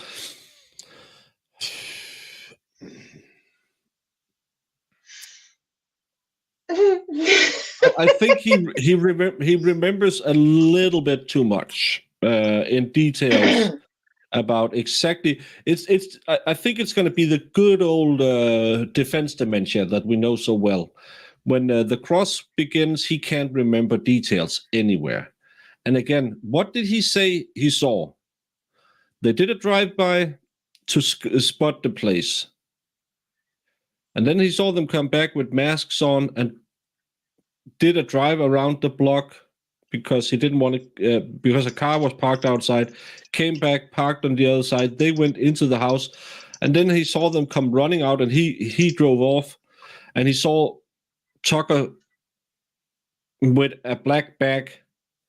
He couldn't see the structure, he said, at night because the lighting was very bad, but he could clearly see him fumbling in a bag.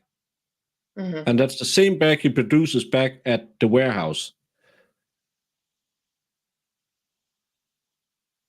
I hope if you do a good cross-examination, I would put my flashlight on that little thingy-madoo.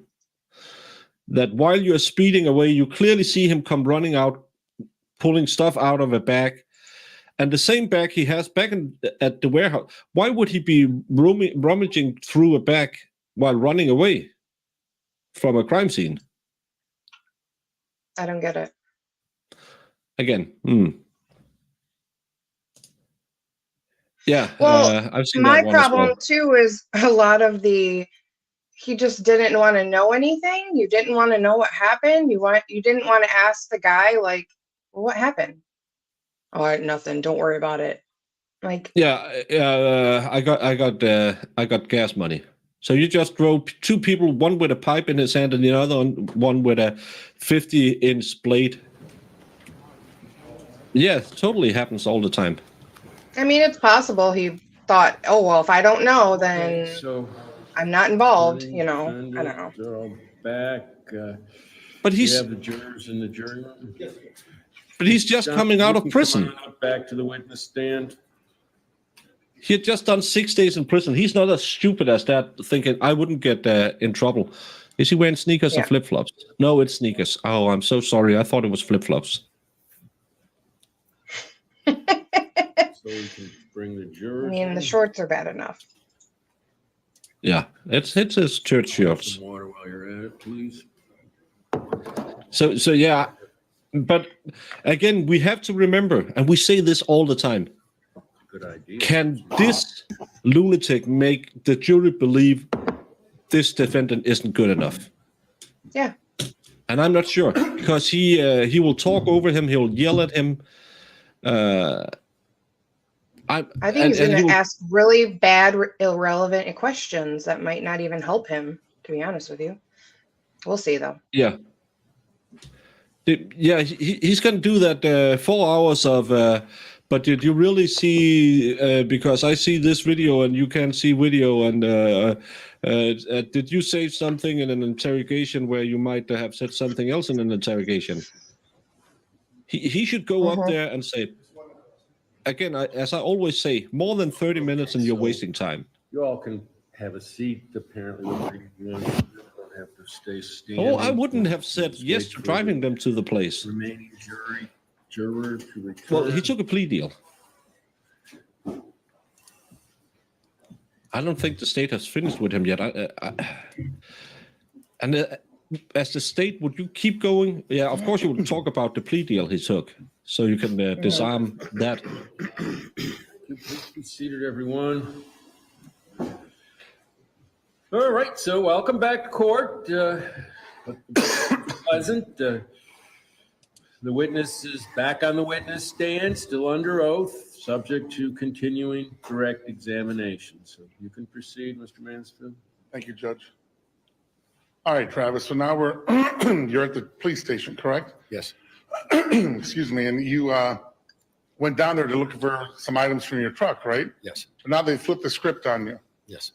They're talking to you about what? About the robbery and the murder. All right. And do they continue questioning you about what happened there? Yes. And do they start presenting you with different pieces of evidence that they've got Yes.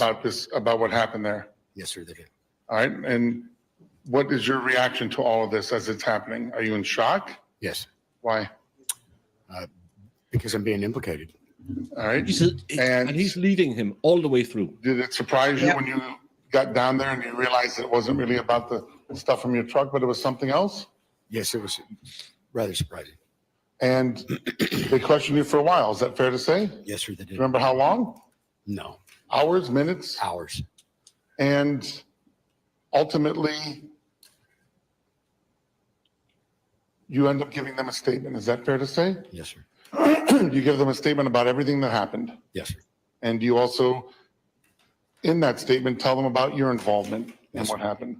Yes, sir. All right. And are you arrested? Yes, sir, I was. And what are you charged with? I was charged with murder and with robbery. At any point during this process, did anybody explain to you what the principal theory meant? No, not at this point in time. When did you realize what that principal theory meant and how it affected you? After the first meeting with my public defender. All right.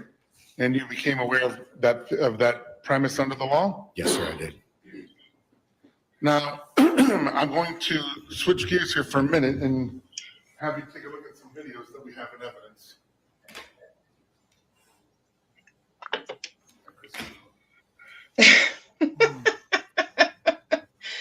Yeah, it's messed up.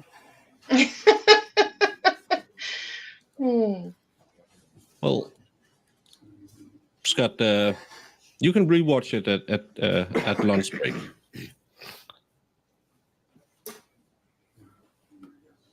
You can come snow remove at my house too.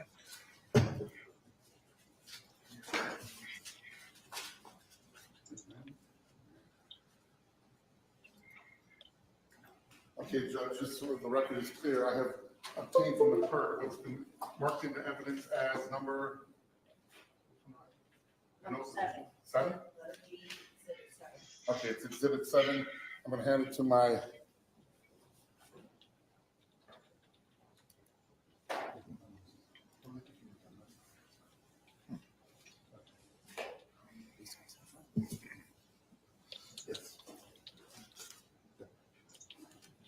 All right, so now that we have somebody who's much better on computers than me, Chris, let's bring up the first one, which is going to be, the electric.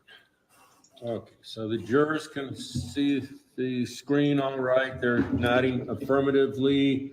And Mr. Tucker, presumably you're in a position to see it as well.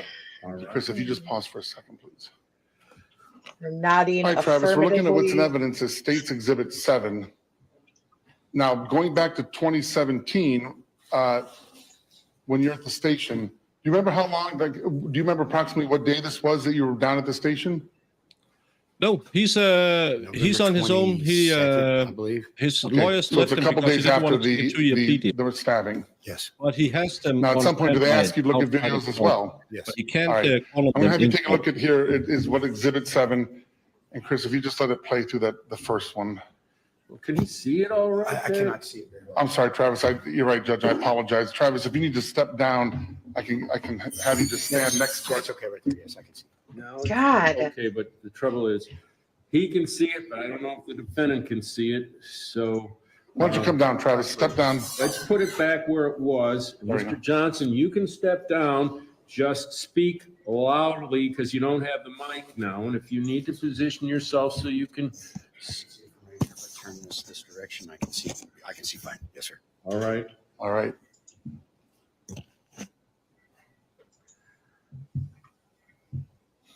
Do you recognize that neighborhood, Travis? Yes, sir, I do. Where is that? That is the neighborhood right directly outside of the warehouse. To the left is the warehouse where that intersection is. It's maybe 100 yards. Chris, pause. That is me. Who's that we see walking there? That is me. That's you? Yes, sir. All right. Where are you heading at that point? To the Tom Thumb. Now, is this you as you were walking to Tom Thumb after the event had happened? Yes. I'm not a body language analyst, body reader, or anything kind of person. A guy who just fled from a crime scene because he was so worried what happened, he just had to get away. And he was so afraid that he had to go, he didn't want to be part of anything. He'll just go to Thumb and get a pack of 6 like my dad did. Is this a guy, and again, I know it's subjective, we don't know his normal pattern or anything. Does this look like a guy who just ran from a crime scene, afraid of what would happen to him when he meanders down the road to get a pack of 6. Yeah. I mean, Is this when you left the warehouse? Yes.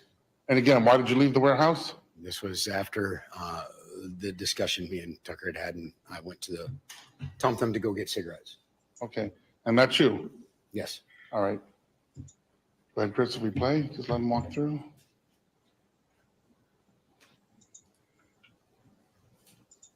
Pause again. Now, if we look at the timestamp on this, it's military time is 2016. So we're looking at what, about 8:16 in the evening Yes, 8:16.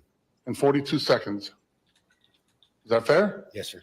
And would this be before or after you had taken Tucker and Wilson over to the treehouse? This is after. How long after? Maybe 20, 30 minutes. Okay. All right, Chris, go ahead.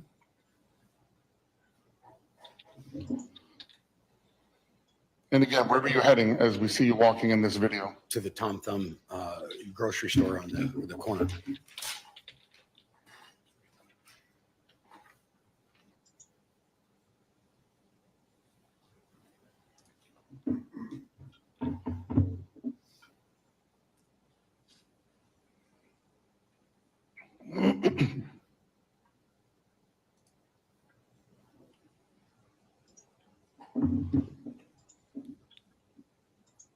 Chris, let's take it to the next, what's the next timestamp? Okay, let's go to 2019. A minute later, 2 minutes later.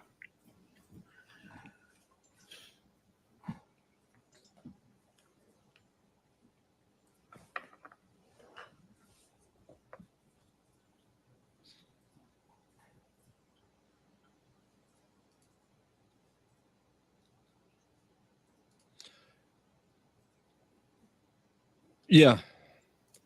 Well, again, he was fleeing the scene because he didn't want to be a part of it. And he didn't want to talk to Tucker back at the house because he was yelling at him because he ran from the crime scene. But he's just walking down the street to get a pack of 6. yeah. Mm. Mm.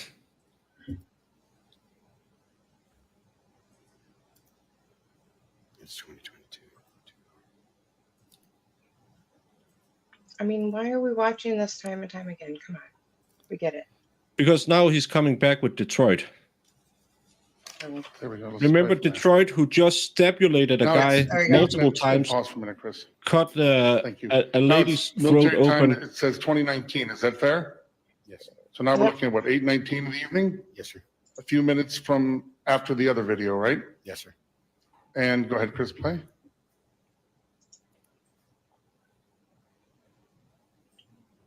Oh, there they are. If he's high as a kite, but Go ahead and pause. again, All right, so we see 2 men walking there. Is that fair to say? Yes, sir. And who are those 2 men? Can you identify them? Yes, it is me and Mr. Wilson. All right. Now, you can't really see facial features, right? No, sir. How do you know that's you and Mr. Wilson? I remember the walk. And that's the man you knew was Corey Wilson, or Rory Wilson, rather? Rory Wilson, yes, correct. All right. he And where are knows you guys the situation. walking from? I mean, where are you coming from as we see it here? The Tom Thumb grocery store. And where are you heading to? Back to the warehouse. All right, Chris, go ahead and play.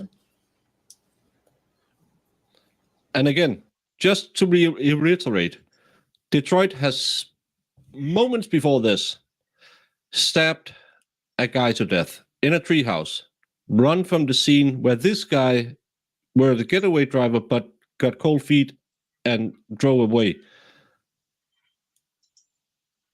But now they're just meandering down in the middle of the street as you do after you. And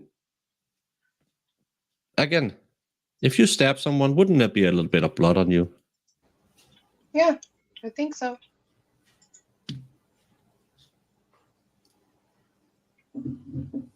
Okay, that's going to be it for this video. If we can go to the other one. Yeah, and again, I don't like Tucker, but I don't find this witness credible with this story. Now, what, if anything, are we, the vantage point where we're seeing right now, what are we seeing, Mr. Johnson? This looks like the marina that was next to the warehouse. Okay. And Make again, sure proximity to stay safe, The Yamaha. warehouse would be like, where would the warehouse be as we look at this vantage point? Back the other direction.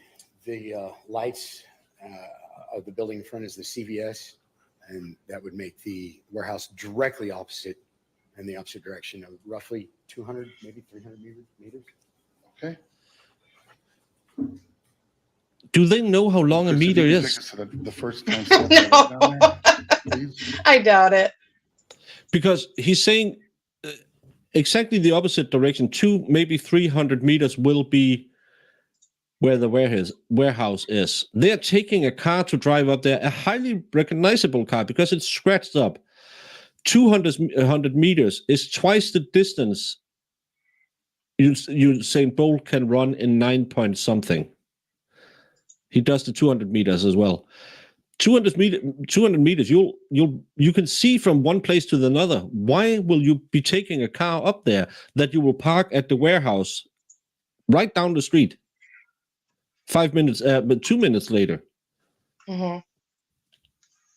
I don't say that the crack people are normally smart, but I have higher expectations from my Florida crack people. My Florida.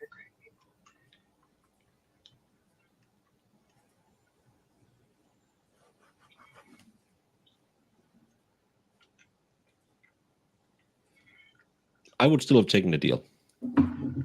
Mm-hmm.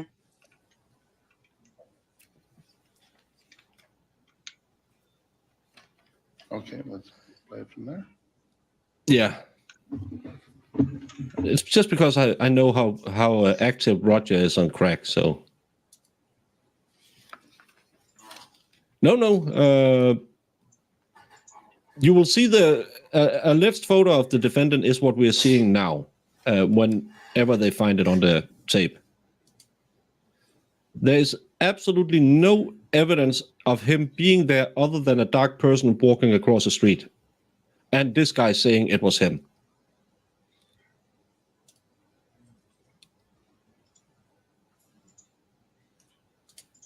I actually like this guy. I don't like that he whines when the defendant looks at him, but I like him. I like his voice if he just stays near the mic. Yes, exactly. What they say is him.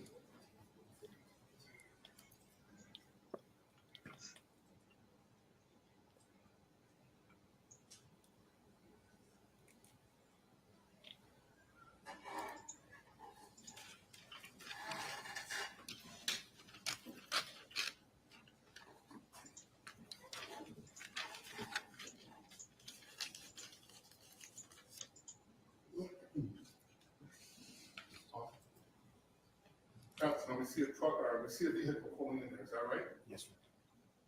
Do you know what that is? Yes, sir. What is that? That is my truck. How do you know it's your truck? From the situation and the time, man.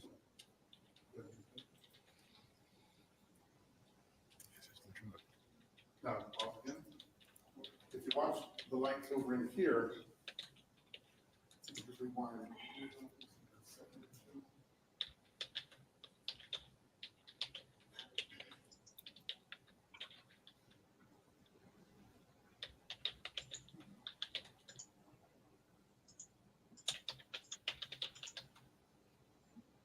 Watch what right to the right of the boat that you see. Is that your truck going through? Yes. It doesn't appear to stop, does it? No, it does stop. I do stop just out of frame.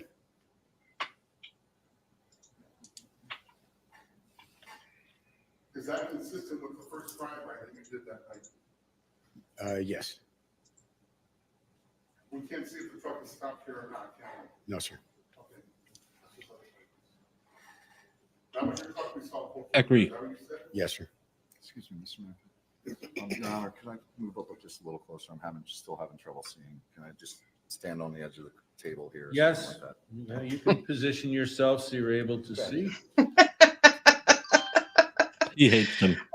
I know. Oh my goodness. Now we're just watching the video. The truck is pulled by already, correct? Yes. Travis? Yeah, because so far nothing really points at him other than this guy's testimony that he was the one with the knife. But it was the Detroit who had the knife inside the treehouse. I know. There's no video of him, like definitive video of him or anything. Yeah, it's all this guy's testimony. I'm looking forward to the DNA expert to see because we weren't shown his tube thingy that he put in front of his face. What DNA have they found at the scene? And remember, 208 pieces of evidence were thrown out.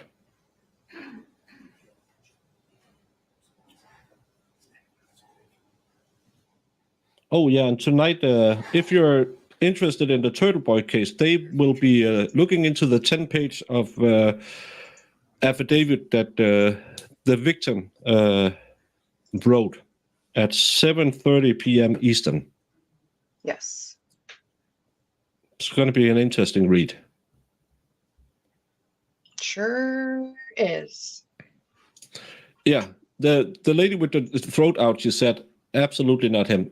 Two individuals just I'm walked. sorry, but you have to wait till you're asked a question. Yes, sir.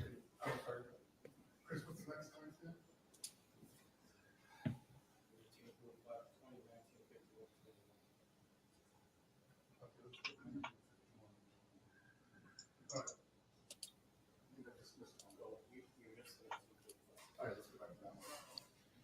Whatever names they are, they will mess them up. I don't think there's names in it, but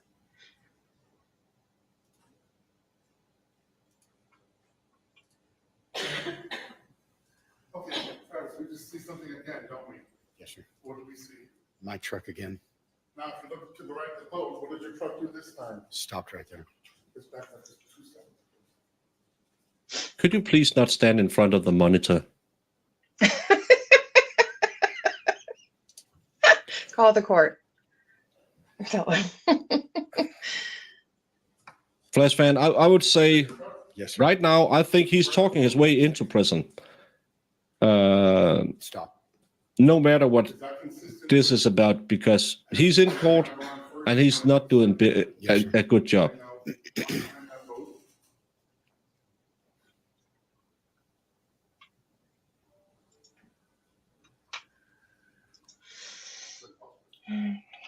What do we see there? Two individuals walking. Do you see their facial features? No, sir. Is it consistent with Wilson and Tucker getting out of your truck and walking toward the treehouse? Yes, sir.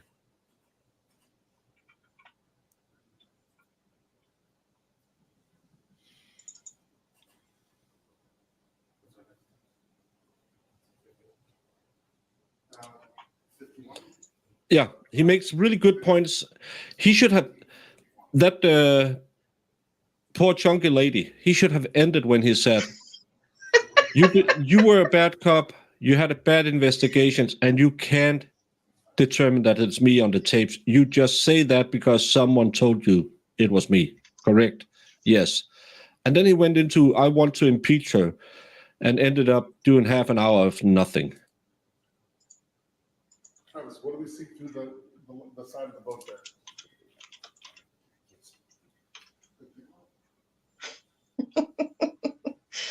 Oh, poor chunky lady. It's like headlights. Okay, is that consistent with your truck? Yes. Yeah, but I know the jury is instructed every day to not go home and see anything.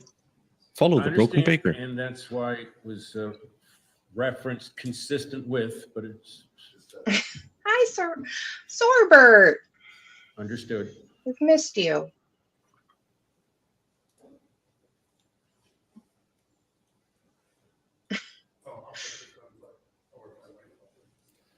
And now they're just talking without the microphone. It helps.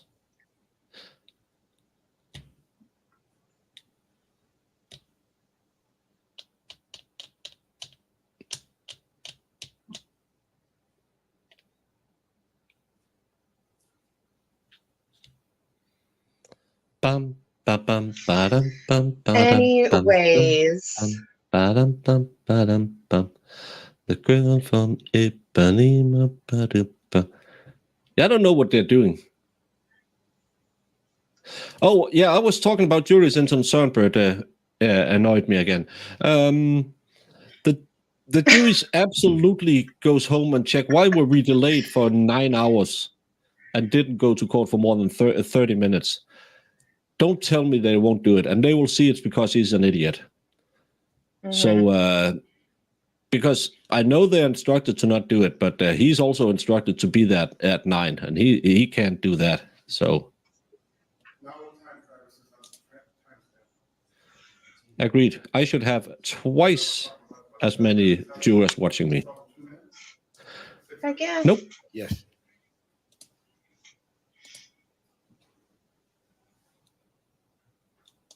What do we see there, Bob? In the background here, if you go back just 1 second for me, please, Chris.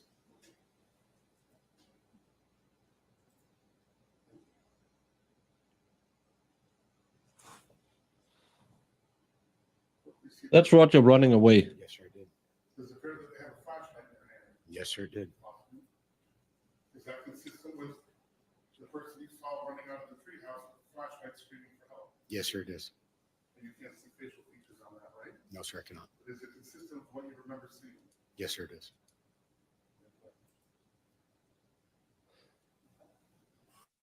And you said that was named Quinn, right? I believe that was his name, yes. What do you see right there? See another individual running. Focus in here. We haven't seen this part before, have we? Where we see another person running away. Look now. Okay. Right there. What do you see? See an individual running. I can't make out a facial feature, can you? No, sir. Is that consistent with Tucker running out of that gate? Yes, sir. Is that consistent with what you remember seeing when you turned around and looked and saw him? Yeah, it's your word. Yes, sir. Appear to be dressed in black. Yes, sir. What direction does he appear to be running towards? My vehicle, sir. Your vehicle. Would that be consistent with where your vehicle is in park? Yes, sir.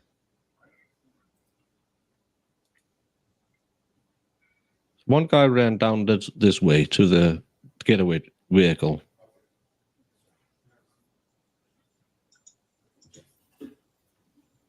Now,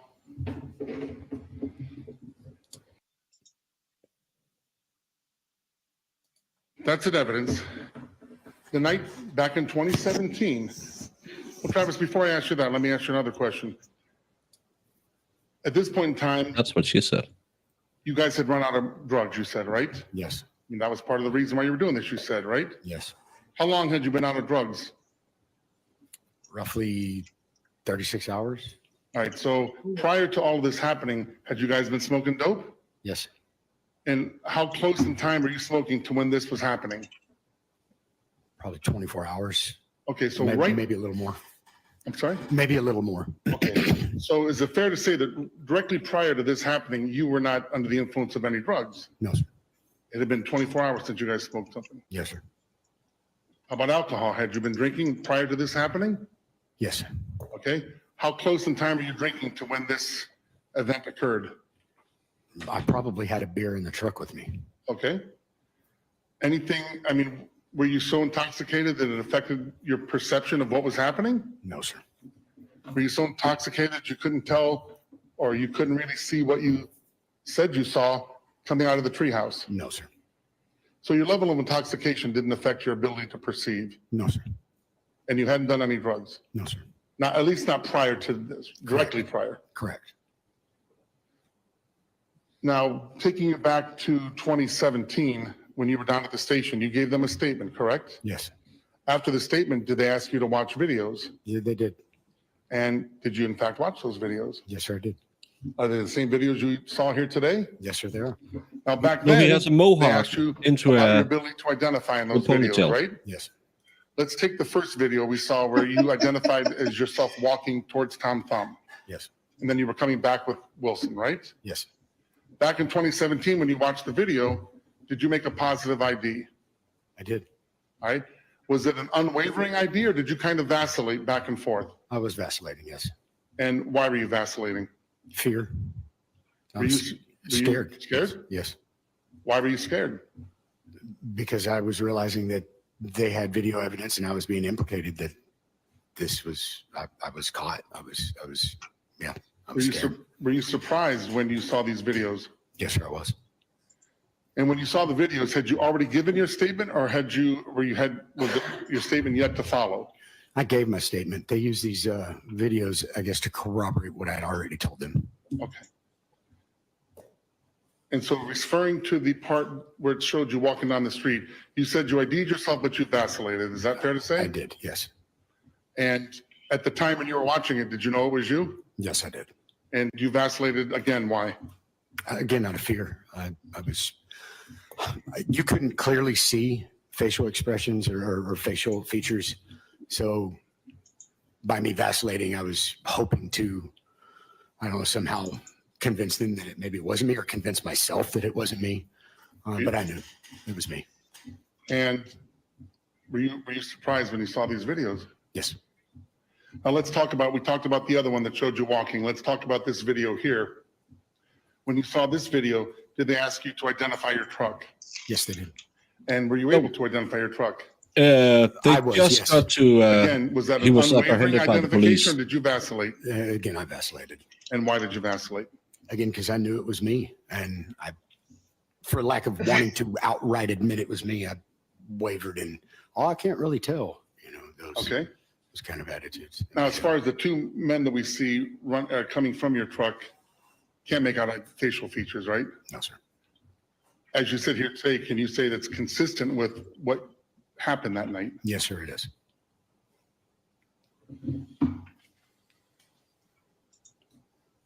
And again, these videos were shown to you back in 2017, after you gave a statement. Yes.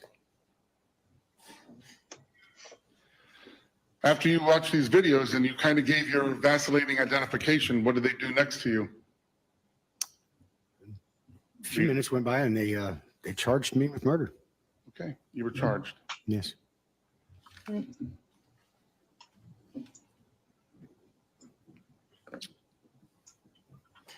Judge, if I can just have 1 second to talk to my trial partner. Yes.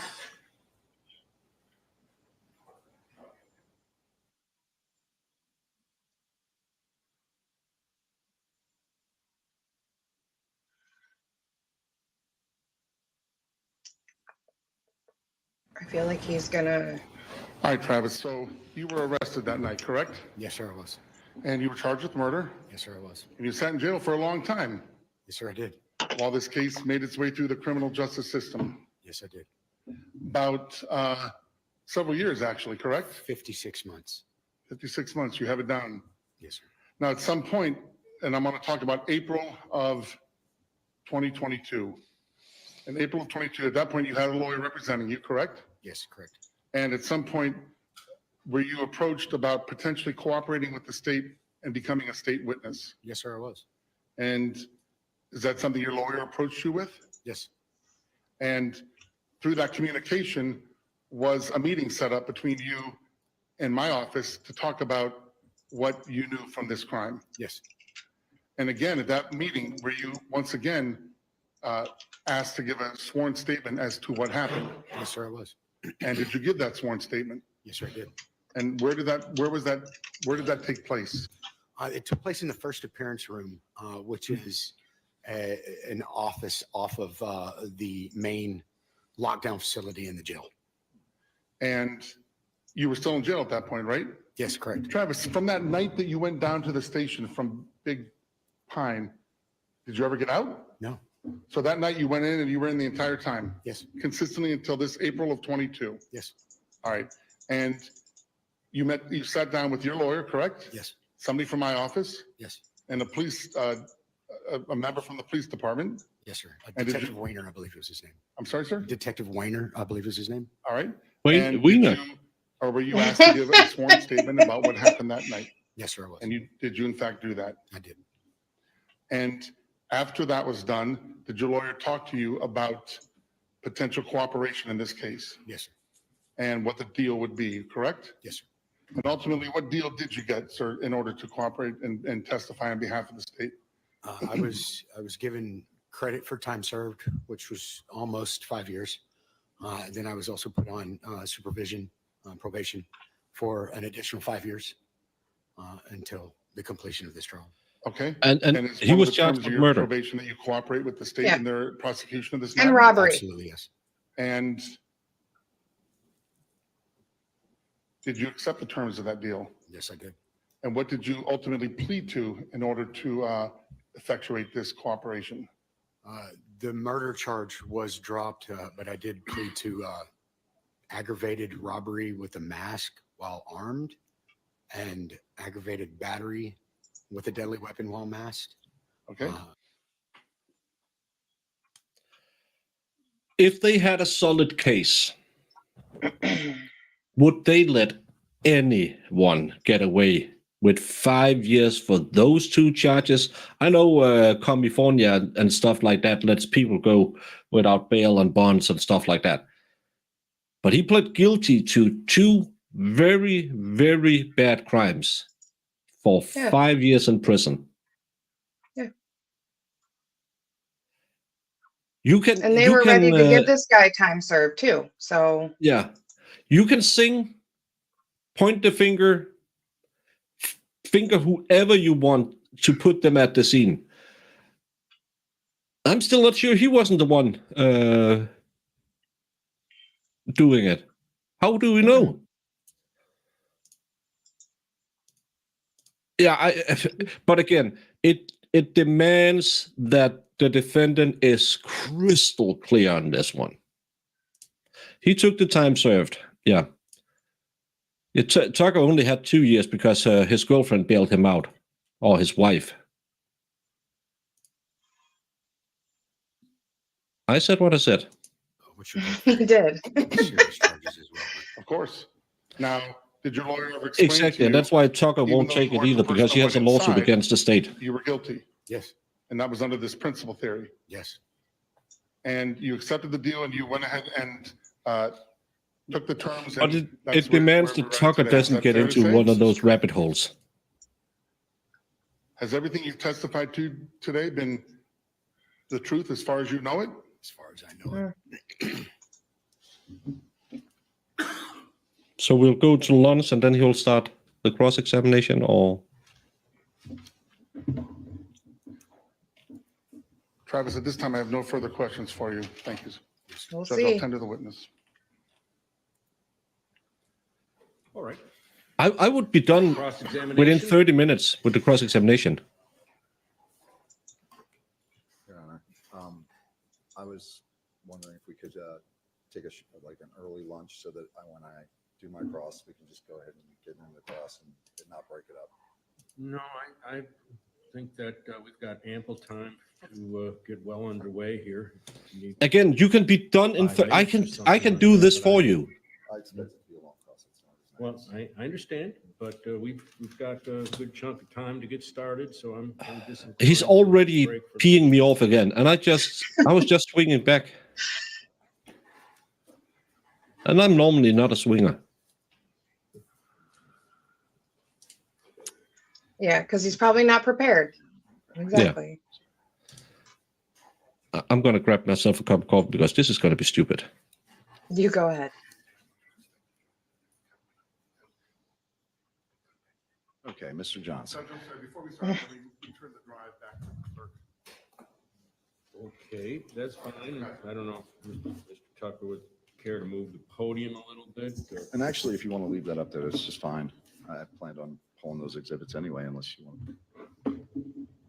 So Maybe we can go back they're here. going to be used, and we might just as well keep them. That's what I figured. Where they're at. Hi, Shizzy. Thank you. Morning to you too. Excuse me? Excuse me. This judge cracks me up.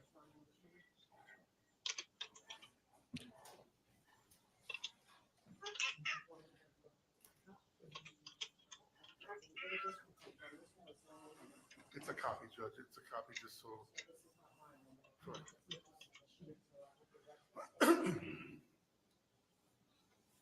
I don't know why he thinks all of his questioning needs to be. It's Guarantee he'll just ask the same question over and over and over again. That's what he does. Okay, Mr. Mr. Johnson, let's go start off back at the beginning where Mr. Mansfield started, okay? Okay. Now, you gave us a little bit of your history prior to that. You said you were in the military, Yes. right? And again, where was that? Where did you serve? I served in Kosovo and Afghanistan. Okay, Kosovo and Afghanistan. Do you ever kill anybody? Oh my I God. have done my job. That's not what I asked. I have done my job. Have you ever I killed was an anybody? infantry soldier. Yes, Objection, correct. Judge, to- My, I'm just, I will overrule the objection. I believe you need Yes, to I give have. it yes, you have. Okay, great. Now, you also testified that you had PTSD. Is that correct? Yes, I did. And when was that first diagnosed? In 2009. 2009. Hmm. And did you get any treatment for that? I have. Okay. And what was the treatment?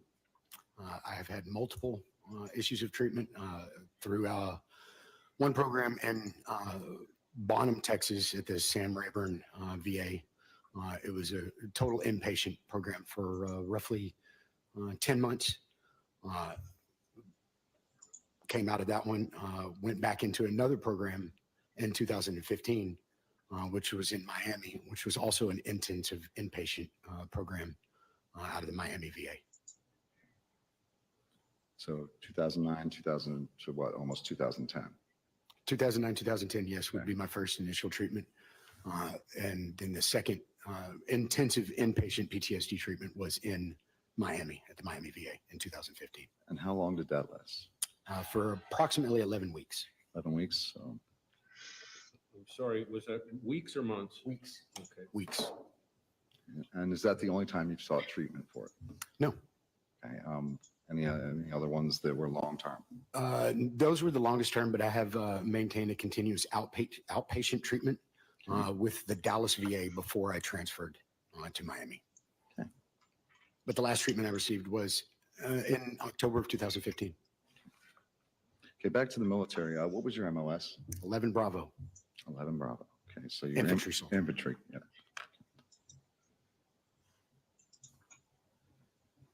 Okay, and you said you had a methamphetamine problem at one point.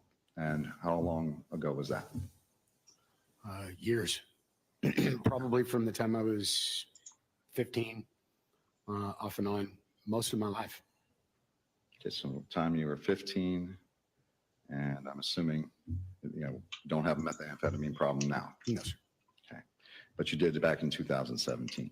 Is that correct? No, I didn't. I was clean actually in 2017 from methamphetamines, Okay. yes.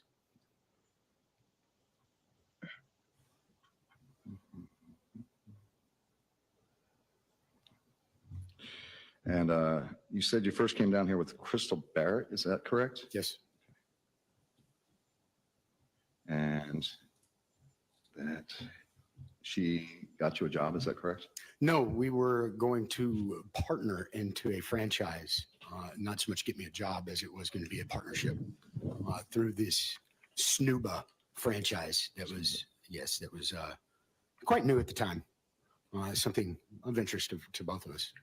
Okay. And what did it do? Because he's an idiot. Sure what it is. It was a combination of snorkeling and scuba. This at is the same time, absolutely where not relevant to the tourists, case. people that Just were get not to the night of certified the could come in stuff. and dive on a tank with a hose and a regulator, but wouldn't have to be certified because you didn't go any deeper than 20 feet.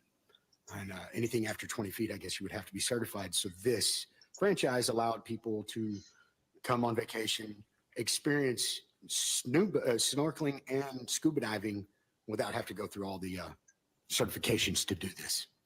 So it seemed pretty appealing at the time. Did you put your money into it? No, I was never able to get to that point. Okay. And about how far did you get? About a week and a half into my journey into Key West before it fell apart. Okay, gotcha. And that's when you ended up on the streets? Yes. Okay, and at the beach? Yes. Okay, and that's where you met In David the streets? Gross. Yes. Did you have any other jobs while you were down here? Yes. At that time? No, at this time, no. Okay. And how long was that, would you say, that you were jobless and homeless down here? A month. Month? Yes, 30 days. And is that when you went back up to Detroit? No. Okay. What'd you do after that? While I was in the interim from coming here from Dallas, the Snuba, and living on the beach, I had placed an ad on Facebook for a handyman work, and I received a call from the Treehouse. And this was probably a week after I had removed myself from the homeless situation, had acquired residential security in Marathon, and started working at the Treehouse, which would put me at about end of September 2017, or 2016, excuse me. Okay, the end of September 2016, and you're working at the Treehouse. Yes. How long did that last? Until I left in June of 2017. Okay, June of 2017. So you left in June of 2017? I went to Detroit with Shayla. Okay. And you went back to Detroit, right? And that's where you're from. You were No. from before. I'm not from Detroit. Okay. I'm from Dallas, Texas. I mean, did you ever live in Detroit before? No, never been there before. Oh, so this was all new. Yes. Okay, gotcha. I'm sorry. I'm not a lawyer. And if any lawyer is listening, tell me that I'm totally wrong. You would skip all of this, just say you had severe PTSD, you had a meth problem, you ended up homeless and living at the warehouse. And there you claim this happened, and then go straight into the night. Instead of talking about Snooper and what size of shoes he wears, if he had the Geico or whatever insurance he had, the jury is already sleeping. You need to in, out, and say, you just did this so you can get out of prison, right? You took a plea deal because you had spent 5 years in prison. You know you could go away for life. So you pointed your finger at me to get out of it. Isn't that true? Isn't it you we can see on this screen? Isn't it that's why you were walking back from thumbs? There's just as much evidence of that as there's of me doing it.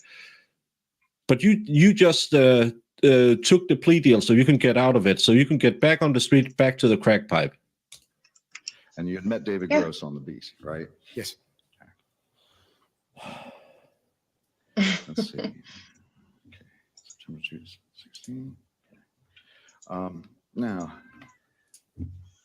when you again, the summer of 2017, June, you said is when you came down here, right? How'd you get here? Who'd you come with? Anything? In 2017, that was when me and my fiance had departed our residence, which was in Bay Point, mile marker 15. I was living at 19A Circle Drive, which is right behind Baby's Coffee. We had terminated our lease and moved to Detroit. He's easing his way into this, but he's easing the jury to sleep. And she was about 22, and she wanted to put it on the market, sell it, and we were going to get married and permanently stay in Key West. And again, I think I may have confused you a little bit. I was talking about when you came from Michigan to come. I would just hammer home that. How'd that come about? Can you show me Like exactly I said, why when you I think it's me on this left screen? Here and went I know. to Michigan with her. Our intentions were to stay there for the summer, fix her house, put it on the market, return to Key Delicious West fried for season. grouper Sammy which at the basically Hogfish was Bar in the Stock end of Island. summer I'm not a big fish until man. The next summer. Me neither. I'll try anything the once, hurricane hit even a little bit of in crack. 2017 before we were able Stop to it. financially organize and return to Key West. Okay, so I'm clear. Hey, Atheist Dan, thank you for being a member for 2 No, months. she did not come back with me whenever So I she came didn't back. come back with you. Did anybody come with you? No, I Hi, came back. atheist. Do you remember a guy named Matthew Gideon? Who? Matthew. Gideon? Yeah, I think that's how you pronounce his name. I'm not exactly sure. No, I don't remember this individual. Would you be Don't surprised bring if in, they found his don't ask medication? questions you don't know the answer for. Exactly. Why are you? No, I wouldn't, because now that I think about it, Matthew Gideon was an individual that was at the apartment complex. And I think the medication they found was Zoloft. Oh, so you knew that Did answer. Matthew Gideon stay at the warehouse at any given point in time?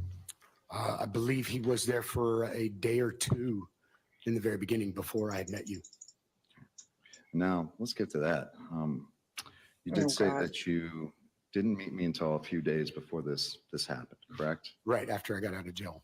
Would you be surprised to learn that there's phone calls between the two of us in October? In October? Mhm. Yes, probably surprised because I don't remember meeting you until after I got out of jail. So you would say that probably didn't happen. No, I couldn't be 100% because, like I said, I don't remember meeting you until after I got out of jail. And Well, now, when you went to jail, you said, but how? Please explain that how that happened again. How I went to jail? Yeah. The police department, like the Monroe County Sheriff's Department, He's in board shorts. decided they wanted to come into the apartment. They were looking for somebody, a woman named Valerie, specifically. And I just happened to be right there in front of them with a marijuana pipe in front of me and went to jail for possession of paraphernalia. Now, I'm shaking my head. just so happened. I've heard this story before somewhere, but okay. Was I living in the warehouse at that point, or No. staying at the warehouse at that point? No. Do you remember CJ and Michelle, some other residents at the warehouse? Who? CJ and Michelle? Never Gross. met them, but I do remember the names. Yes, there was a protection order in place between David Gross and said CJ, but I never met the CJ and Michelle. Okay, so you never met CJ and Michelle, but you knew there was a protective order Yes, between there had been David a Gross fight. Yes, there had been a fight there and previously. CJ. Yes, Right? yes. Now, again, maybe your timeline's off. I don't know, but I'm going to object to the commentary. okay. I'll sustain the objection. No problem. I'll tell you what. Did I I'll come to tell stay you at the what. warehouse because of that? I don't remember. Okay, I don't remember. Okay, so now, but you wouldn't remember any calls between the two of us prior. I don't remember them, no. All right, so now we're going to. Yeah, it's a pro se Let's see, litigant. we're in October and November, and let's see. His Damage lawyers from didn't Irma. want Were you here to for Hurricane Irma? No, I was not represent here him for because he said no to a 2-year Weren't plea here deal for Hurricane murder. Irma? Nope. And so what did you? I'm trying to remember back. Okay. When did you come down at that point after Irma? I came down, like I said, in October, end of October, which would have been right the last days of Fantasy Fest, 28th, 29th, somewhere around there. And you didn't have a job or anything like that, right? No, not at this point, no. And let's see, we got, oh, here's one. You said that you had quite a bit of money, Yes, okay?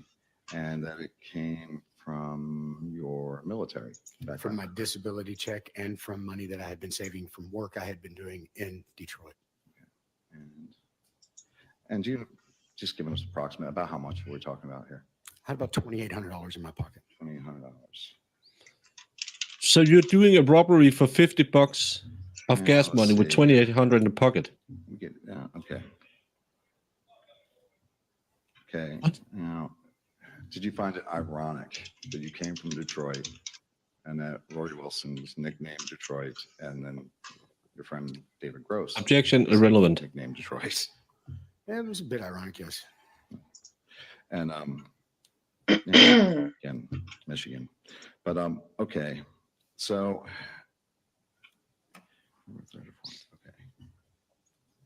Now you said you had money, and then you said you did this for $50 worth of gas money. Was that prearranged or was that No, afterwards? it was afterwards. Okay, so while you're getting ready for this, right? Supposedly Rory Wilson and I talk you into this robbery, correct? Yes, Okay.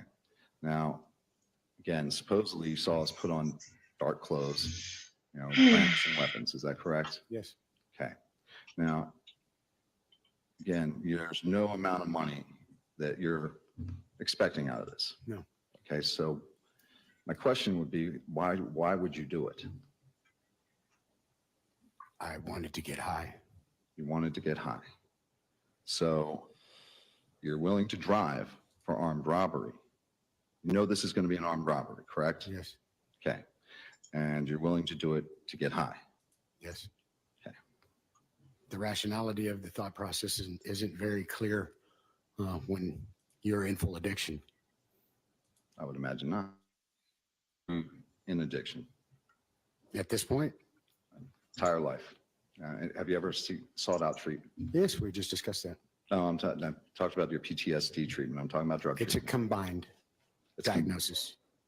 It's a combined diagnosis? Yes, I actually have 3 diagnoses. Okay. And the treatment that I received is continuous for all 3. PTSD, Okay. bipolar disorder, and drug addiction. Okay, I'm not Sounds- a medical or psychologist, but is there different treatments for those things, or you say they're combined? With the VA, it's an encompassed area. They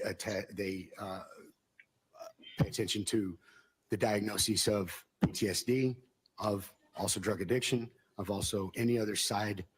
I guess you could call them side effects of these diagnoses. And it's like a school the way that the VA sets it up. It's not just a drug addiction counseling. It's drug addiction. It's cognitive behavioral therapy. It is dialectic behavioral therapy. It is, I guess you could call it occupational behavioral therapy. There's all kinds of different areas of treatment that they address. Yeah. So it's compounds. He had a lot of things going on. Did they ever give you any drugs for treatment? They did. Okay, and what would those be? I was put on lithium for a while. Zoloft. No, he lived at the warehouse, not the treehouse. I've been put on trazodone for sleep, Ambien, Flexeril for TMJ. The list goes on and on. So quite a laundry list of prescription medications. Yes. And were you on those in 2017? No. Okay, no prescription medications at all? No. Okay. And you weren't in treatment in 2017? No. All right. And let's see. Okay, so. Okay, now, you said that the time you met me, right? I wasn't working, right? Correct. It would surprise you to learn if I had an employment at that point. Yes, it would surprise me. Okay, and let's see. Okay, you said that Rory Wilson came back, I guess, from Burger King. Is that what it is? Yes. Okay, and he tells you about the money, right? He was telling you about the money. Or he's telling me about the Yeah, you two are the friends. I did not know you two.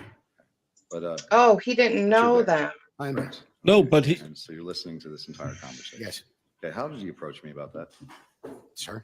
How did he approach me? How did he tell me about the money?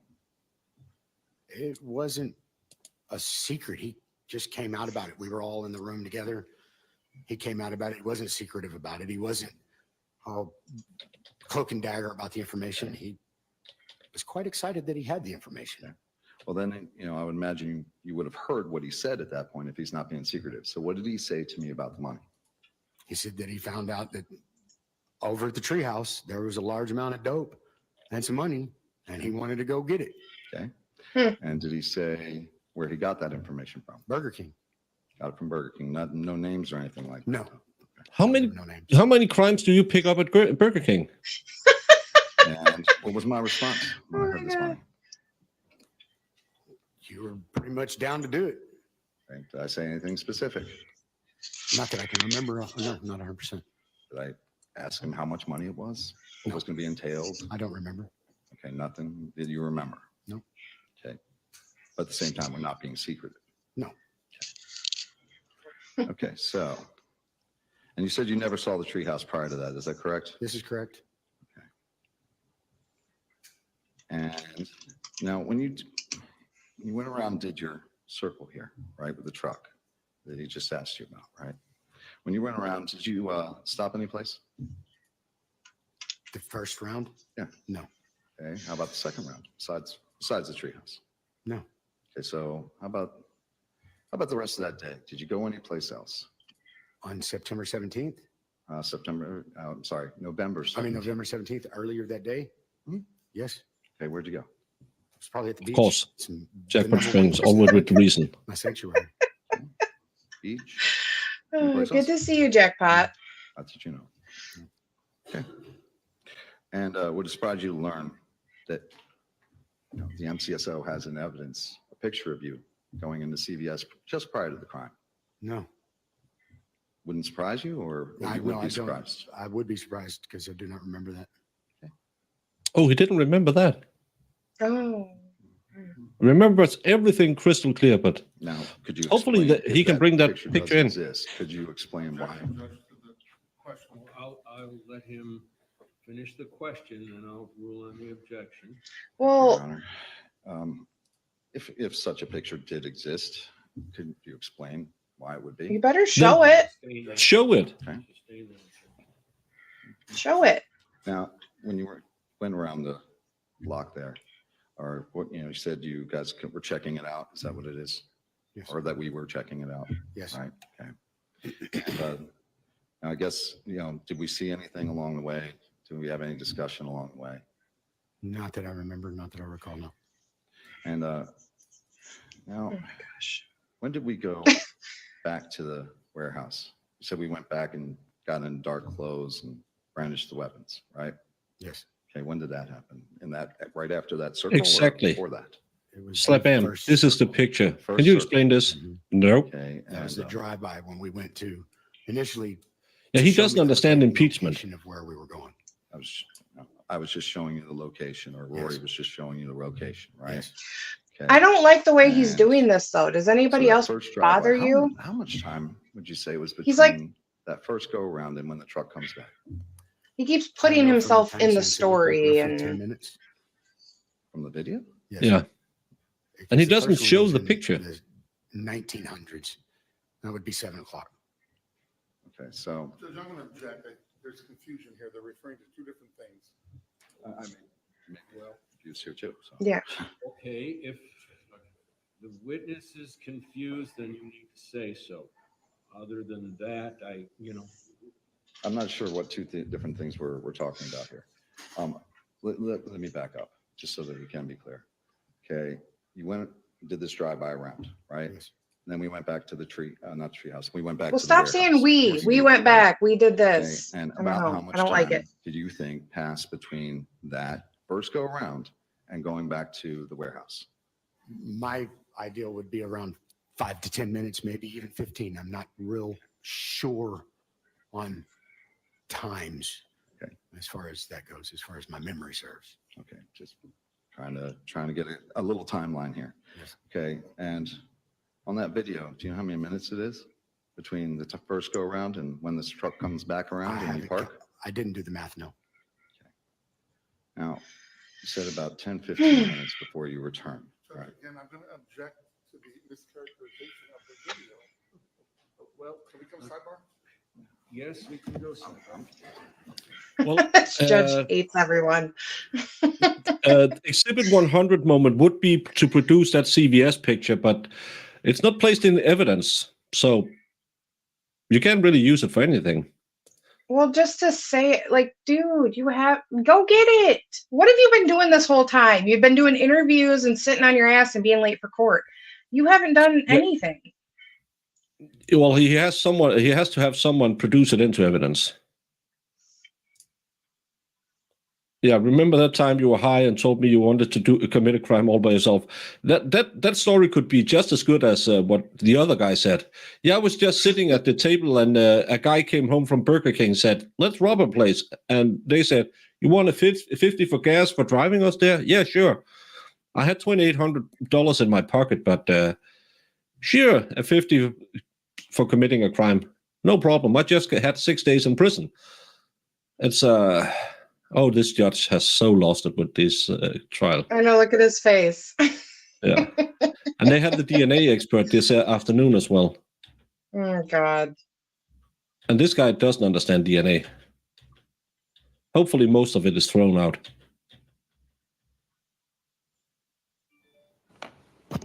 Well, he has to he has to prove where it comes from. Okay, Mr. Johnson, and we need to clarify just something here.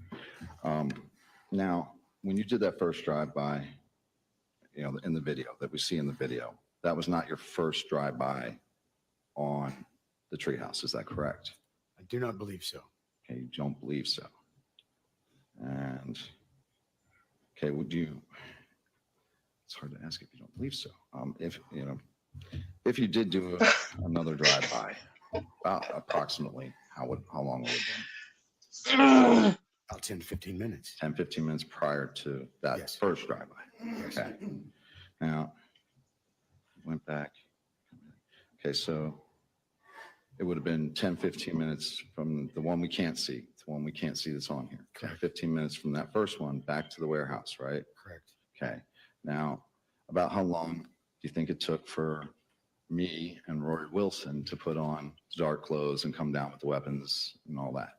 Not very long, about 5 minutes. 5 minutes to do that. Okay. And about how long is the trip to the Treehouse? 30 seconds, a minute. It's not far. It's literally 200 meters away. 200 meters away. Yeah. And let's see. This guy, Okay, now I'm telling you. let's go back to this video for a second. Just for a second. Do you mind, John? Can I grab the microphone while I'm up there? Yes. Okay, this is a video from Street Boston. I believe it's March Oh my goodness. 6, if I'm correct. I'm not sure which exhibit is loaded in the. But it's loaded. Yeah, like I understand he's trying to go over the story that he's It's saying number because he 7, said the they were recorded together piece of doing this video. thing, I but might be wrong. I just want to check. the way he keeps wording it is driving me crazy. Oh, So I'm you sorry, say you can't we see this. So, went in there and did we'll this worry and about did that, exhibits you later. know. Let's just go to this. Okay, Mr. Mansfield suggested that you could see a headlight in here, correct? If you need to get closer, please. And that you could see it in this boat, all right? Now, let's back up a little bit. Actually, oh, you don't need to back. Go ahead. Hi, Lefty. Morning. Now, you would agree it's dark, correct? Yes. Okay. And does this video kind of represent at least, you know, the visual as far as being able to see dark outside? Yes. No, because More he light wasn't because we're seeing in. the marina here. He wasn't in the marina. He was outside of the marina. So it doesn't represent what he was seeing at that Let's time. see. Oh, that's fine.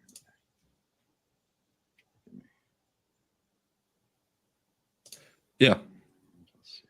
All right. I'm just going to try and skip forward to No, I don't like the way he phrases it. There we go. Got one coming in. Now you said when you went around that first time, right, that there was a black car that's sitting there, Yes. right? And where was it sitting? If you're looking this direction, it would have been sitting right by the gate. Right by the gate. Okay, so the gate, if you could show me on this video, it's over this way, correct? It is this area right here. Okay, that would explain why we can't see it, right? Okay. Now, correct me if I'm wrong.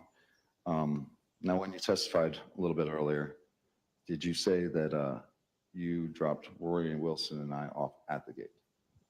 No, you got out of my vehicle a little ways The way it's forward of the gate. Yes. Okay, and about how far is the stop sign here? I don't know. The stop sign from one of my memories. Don't say I don't remember. You almost said it. 25 meters. Okay, so not very far. Okay. And I still haven't seen your truck come up. Let's see. Hey, Stace. Welcome, welcome. Hi, Stace. Yeah.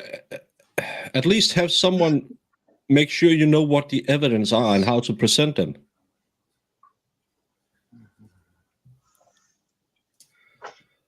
Now, when we supposedly get out of here, let's see, supposedly we get out of here, right? You said you watched us go into the gate, correct? And about, let's see, that's 25 meters. Truck here. And about how far is that gate away from where your truck is? 50 meters. About 50 meters.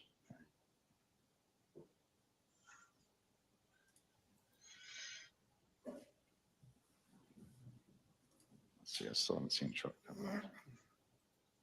I'm just inching it forward because I don't know where the exact. Yeah, why timestamp don't you is. have a timestamp saying 2 minutes and 25 seconds? Let's see where we got this truck. I know. And of course, now it's buffering. I think it's 1933 or The something. first day I liked him. I thought he was doing good. And then he Mhm. started with all his shenanigans, being late 3 days in a row, not having a clue about what evidence he's using. And he goes on court TV every night talking about how he's going to win this. Exactly. I don't think they're friends after he pointed his finger at him and said he did it.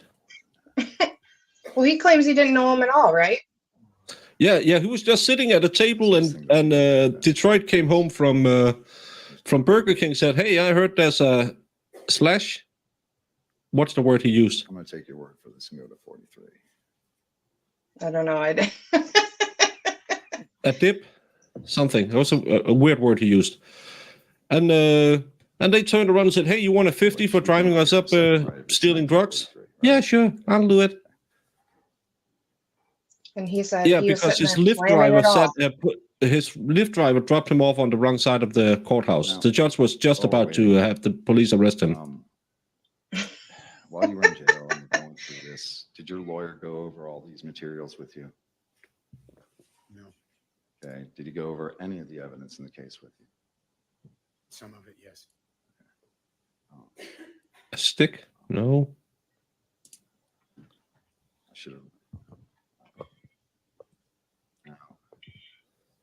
Now, you testified that when you were up in Big Pine, when I shouldn't say the cops, when the officers came to, see you up in Big Pine with your truck, right? Now, you had emptied your truck out into the house already? Yes. Okay. And that they came under the guise of, My stolen property and the vehicle damage report that I filed. to detect a picture, I would imagine, because if I remember correctly from my knowledge, I did see that. Thank you. Anyway, let me back it up a little bit. A lick. Thank you, Wolfram. A lick. 20 seconds. About 20 seconds. I don't think it's that much. Hold on, let's go back a little bit. There we go. I think that's about it. Got it? All right. Should be right here. There we go. Boom. Got the motorcycle, then the truck, right?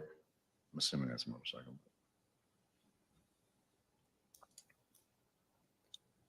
Yeah. Keep going. Well, apparently 1943 is not our number. He should have a legal pad saying, I want to show this, I want to show this, I want to show this, because I need to hit these 5 things. Okay, so that is your truck, right? Correct. Okay. And again, we can't see anybody. We've all been through that. Nobody in the truck, right? We can't see anybody. Correct. Okay. Now, this is more towards the point. Let's go here. Okay. And this is when you park, right? Correct. Okay. So we're assuming that you parked right here, right? Right out of view. And let's see. Now, are your headlights still on? I don't recall. I don't remember. Okay. Wow. He remembers what clothes they're wearing, but he can't remember if his headlights So, on. Mr. Mansfield had you point out headlights on the boat. Where were you pointing at? I was pointing at the glare on the front of the boat. This one right here? Yes. Okay, this right here. Yes. Okay. Let's take a look at this. Okay, let's go forward. Does anybody have time stamp for the next one? No. Let's go ahead and we'll maybe move it forward a little bit here. That glare is still there, right? It's glare right here, right? That's the headlights, right? It's it looks like a glare, a light glare. Okay. Well, I don't know if I could specifically say they're headlights, but it does look like a light glare. Well, Mr. Mansfield believed they were headlights. Correct. Okay.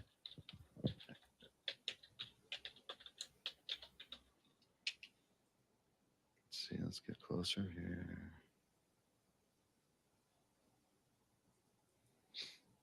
I think we might be getting there. Now, you said when you went back around, though, you came around the first time, And then the second time, the black sedan or black car was gone. Correct.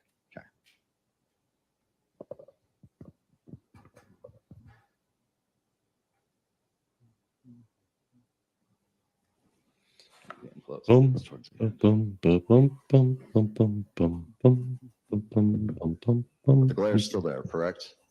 Yes. Just check.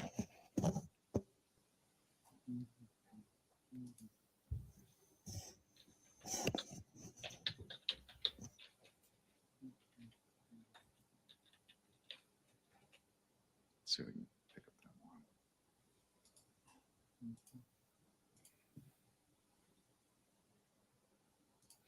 Would have been better to not even cross, because now I'm back to thinking he could be more involved. And I thought he hit some points, but he has to impeach him on I the just stopped and 5-year. paused it. I know it's got to be hard for the jury to see, but again, Todd O'Quinn with the flashlight. You guys can look at it later. But is that Sustain that. is that That's the same? testimonial. Please disregard that. Let's first. If we have a Yeah. question, we can certainly go with that. Travis, is that what you identified as Todd O'Quinn running with the flashlight? Yes, it is. Okay, so that's Todd O'Quinn running up the hill. Now, this is when you said, correct me if I'm wrong, that you got spooked and took off, right? Yes, in process of taking off. In the Yes. process of taking off.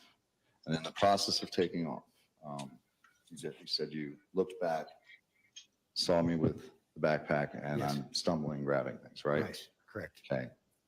Thank So you, you're taking Bello. off while you're doing that. Yes. Now, okay, so let's keep playing here. So he runs up the hill. Now, it's a pretty long time right there, right? He just ran. This up is the a hill. good line of He's over here questioning. by CVS, if that is what we're still saying is Todd O'Quinn, Yes. correct? Okay. Now, the glare that Mr. Mansfield said was headlights, is that still there on the boat? It is. Okay.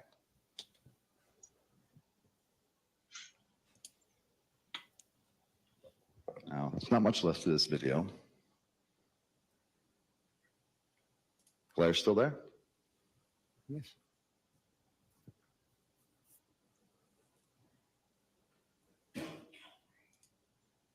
Okay, and I think this is the end of the video, or at least for this video. Okay. Now, it went all the way to the end of the video. Did that glare ever move? No. Okay. No. So if that was indeed your headlights, that means the truck never moved. I'm confused. What do you? Well, Getting if Mr. Mansfield is correct, and that is headlights that's in the glare there, right? And the glare doesn't move, you would have to assume that the truck doesn't move. This is good. The glare was facing the wrong direction for it to be my truck anyways. My headlights were facing the other direction. The glare is coming in from it. So now he's Like changing his a testimony. reflection That's off of something. I don't know. I know that my truck was headed the other direction.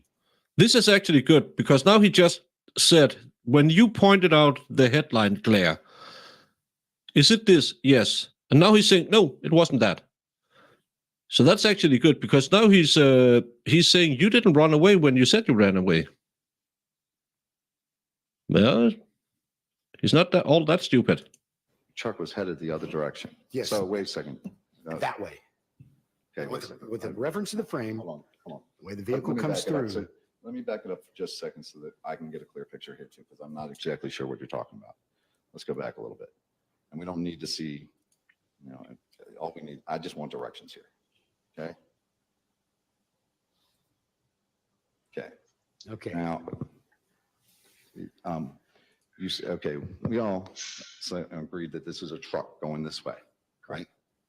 A truck going this way. Where were you facing that was different than that way? I wasn't. Okay, so I'm My confused truck has here. never changed orientations. My truck came through the frame from the left to the right, never changed orientations, and continued out of the frame to the right.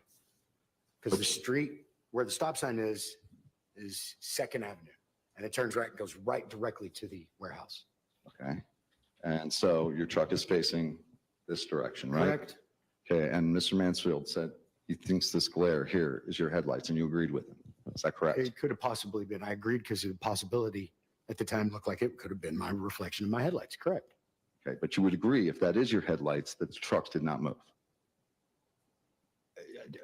Your question doesn't make any sense, bro. This is a situation where my truck goes through, the headlights look like they're reflected off the boat. The boat obviously has a reflection from another light source, not my truck. So we can eliminate the fact that those lights on that boat are not my headlights. Okay, he did ask the question, do you But think you those are said it headlights? was. It's possible they could have been a reflection, but are they? No, they're not. My truck is heading the other So direction. you're disagreeing with Mr. Mansfield now. Objection now. Asked and answered. We spent 5 minutes on what Mr. Mansfield says. Okay, we'll just overrule the objection, have the final Yeah, question on this area, and Get him to be hot-headed now and yelling because repeat it. Go ahead. this is what he needs. Again, Travis, I'm sorry, Mr. Johnson. You agreed with Mr. Mansfield initially that this reflection could be your headlights. Correct. Okay, now we are saying you disagree, correct? Correct.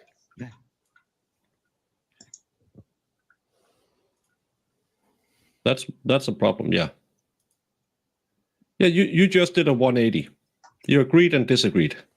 So, Mr. Tucker, is that basically your inquiries on That this? was my inquiry for now, Your Honor. Yeah, that's all I this- need for that video. I'm just saying, it seems it's a good time to break for lunch. I would agree, Your Honor. I would agree. Okay. And then go out. Thank you for your And patience and get your attention ducks in during our order. morning session. Members of the jury, it's time for lunch. The usual instructions apply. Let's say 1:25, we'll return and resume at this point. Enjoy your lunch, and we'll see you. Yeah, he hit it in the end. But the problem was it took him a bit long. He needs to go out, really think about it, come back, hit it again, make him seem less believable.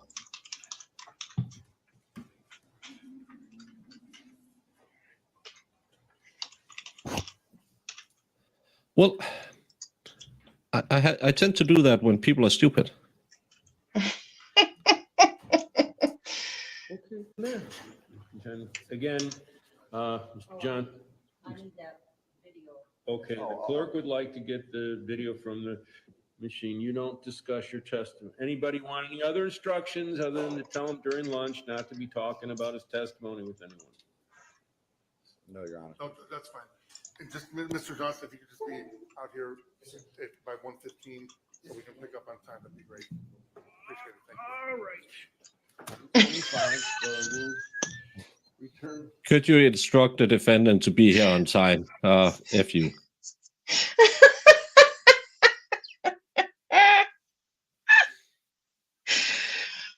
I love this judge. He is just Yeah. so over everything right now.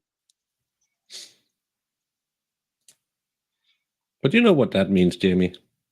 What does it mean? It means... What did I do with everything? I moved all my... I can't use my soundboard. I can use that one. Makes me feel like I'm in the office again. Don't do that. It means it's time for me to make some dinner. And it's time for Iris to go away and come back in an hour and complain that she didn't get to play.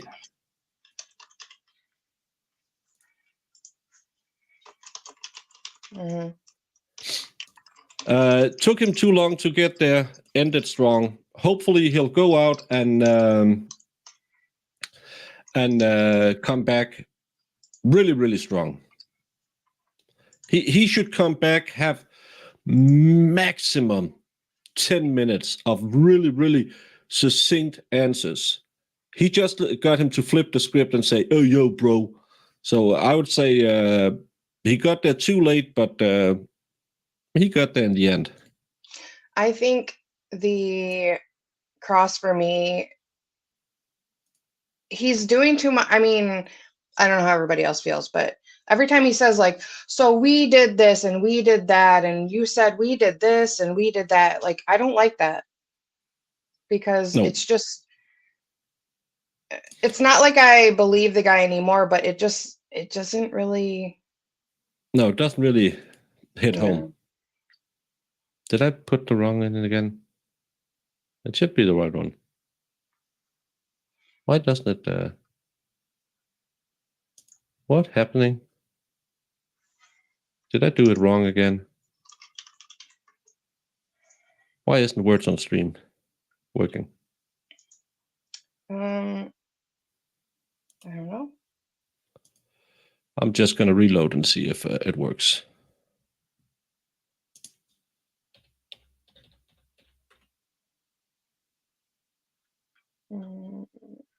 No, I don't know what's wrong. Nope, that's the wrong one. What is happening here? Log out. YouTube. This account. This account. Allow. Start. Oh, maybe share it.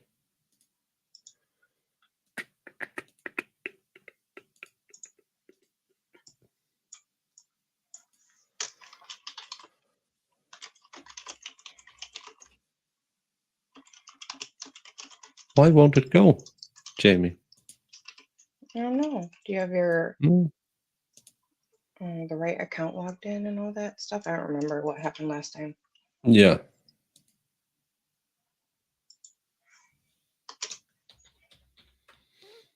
Is it one of those days where it's not working? Well, I'm going to set up another stream. We'll be back in roughly 1 hour because this is annoying me that it doesn't work. So just going to do it the old-fashioned way, and because I can't get it to work now. So we're going to do an outro, and we'll be back in an hour roughly. Your Honor, I apologize. What exhibit are you referring to? I'm going to make this 100, Your Honor. 100. Because it is 100% correct. Objection, Your Honor. Do you see the lawyer's face? Okay, we have to go back and Widower case. Did you, whether it's true or not, believe that Mr. Randolph had slept with your wife?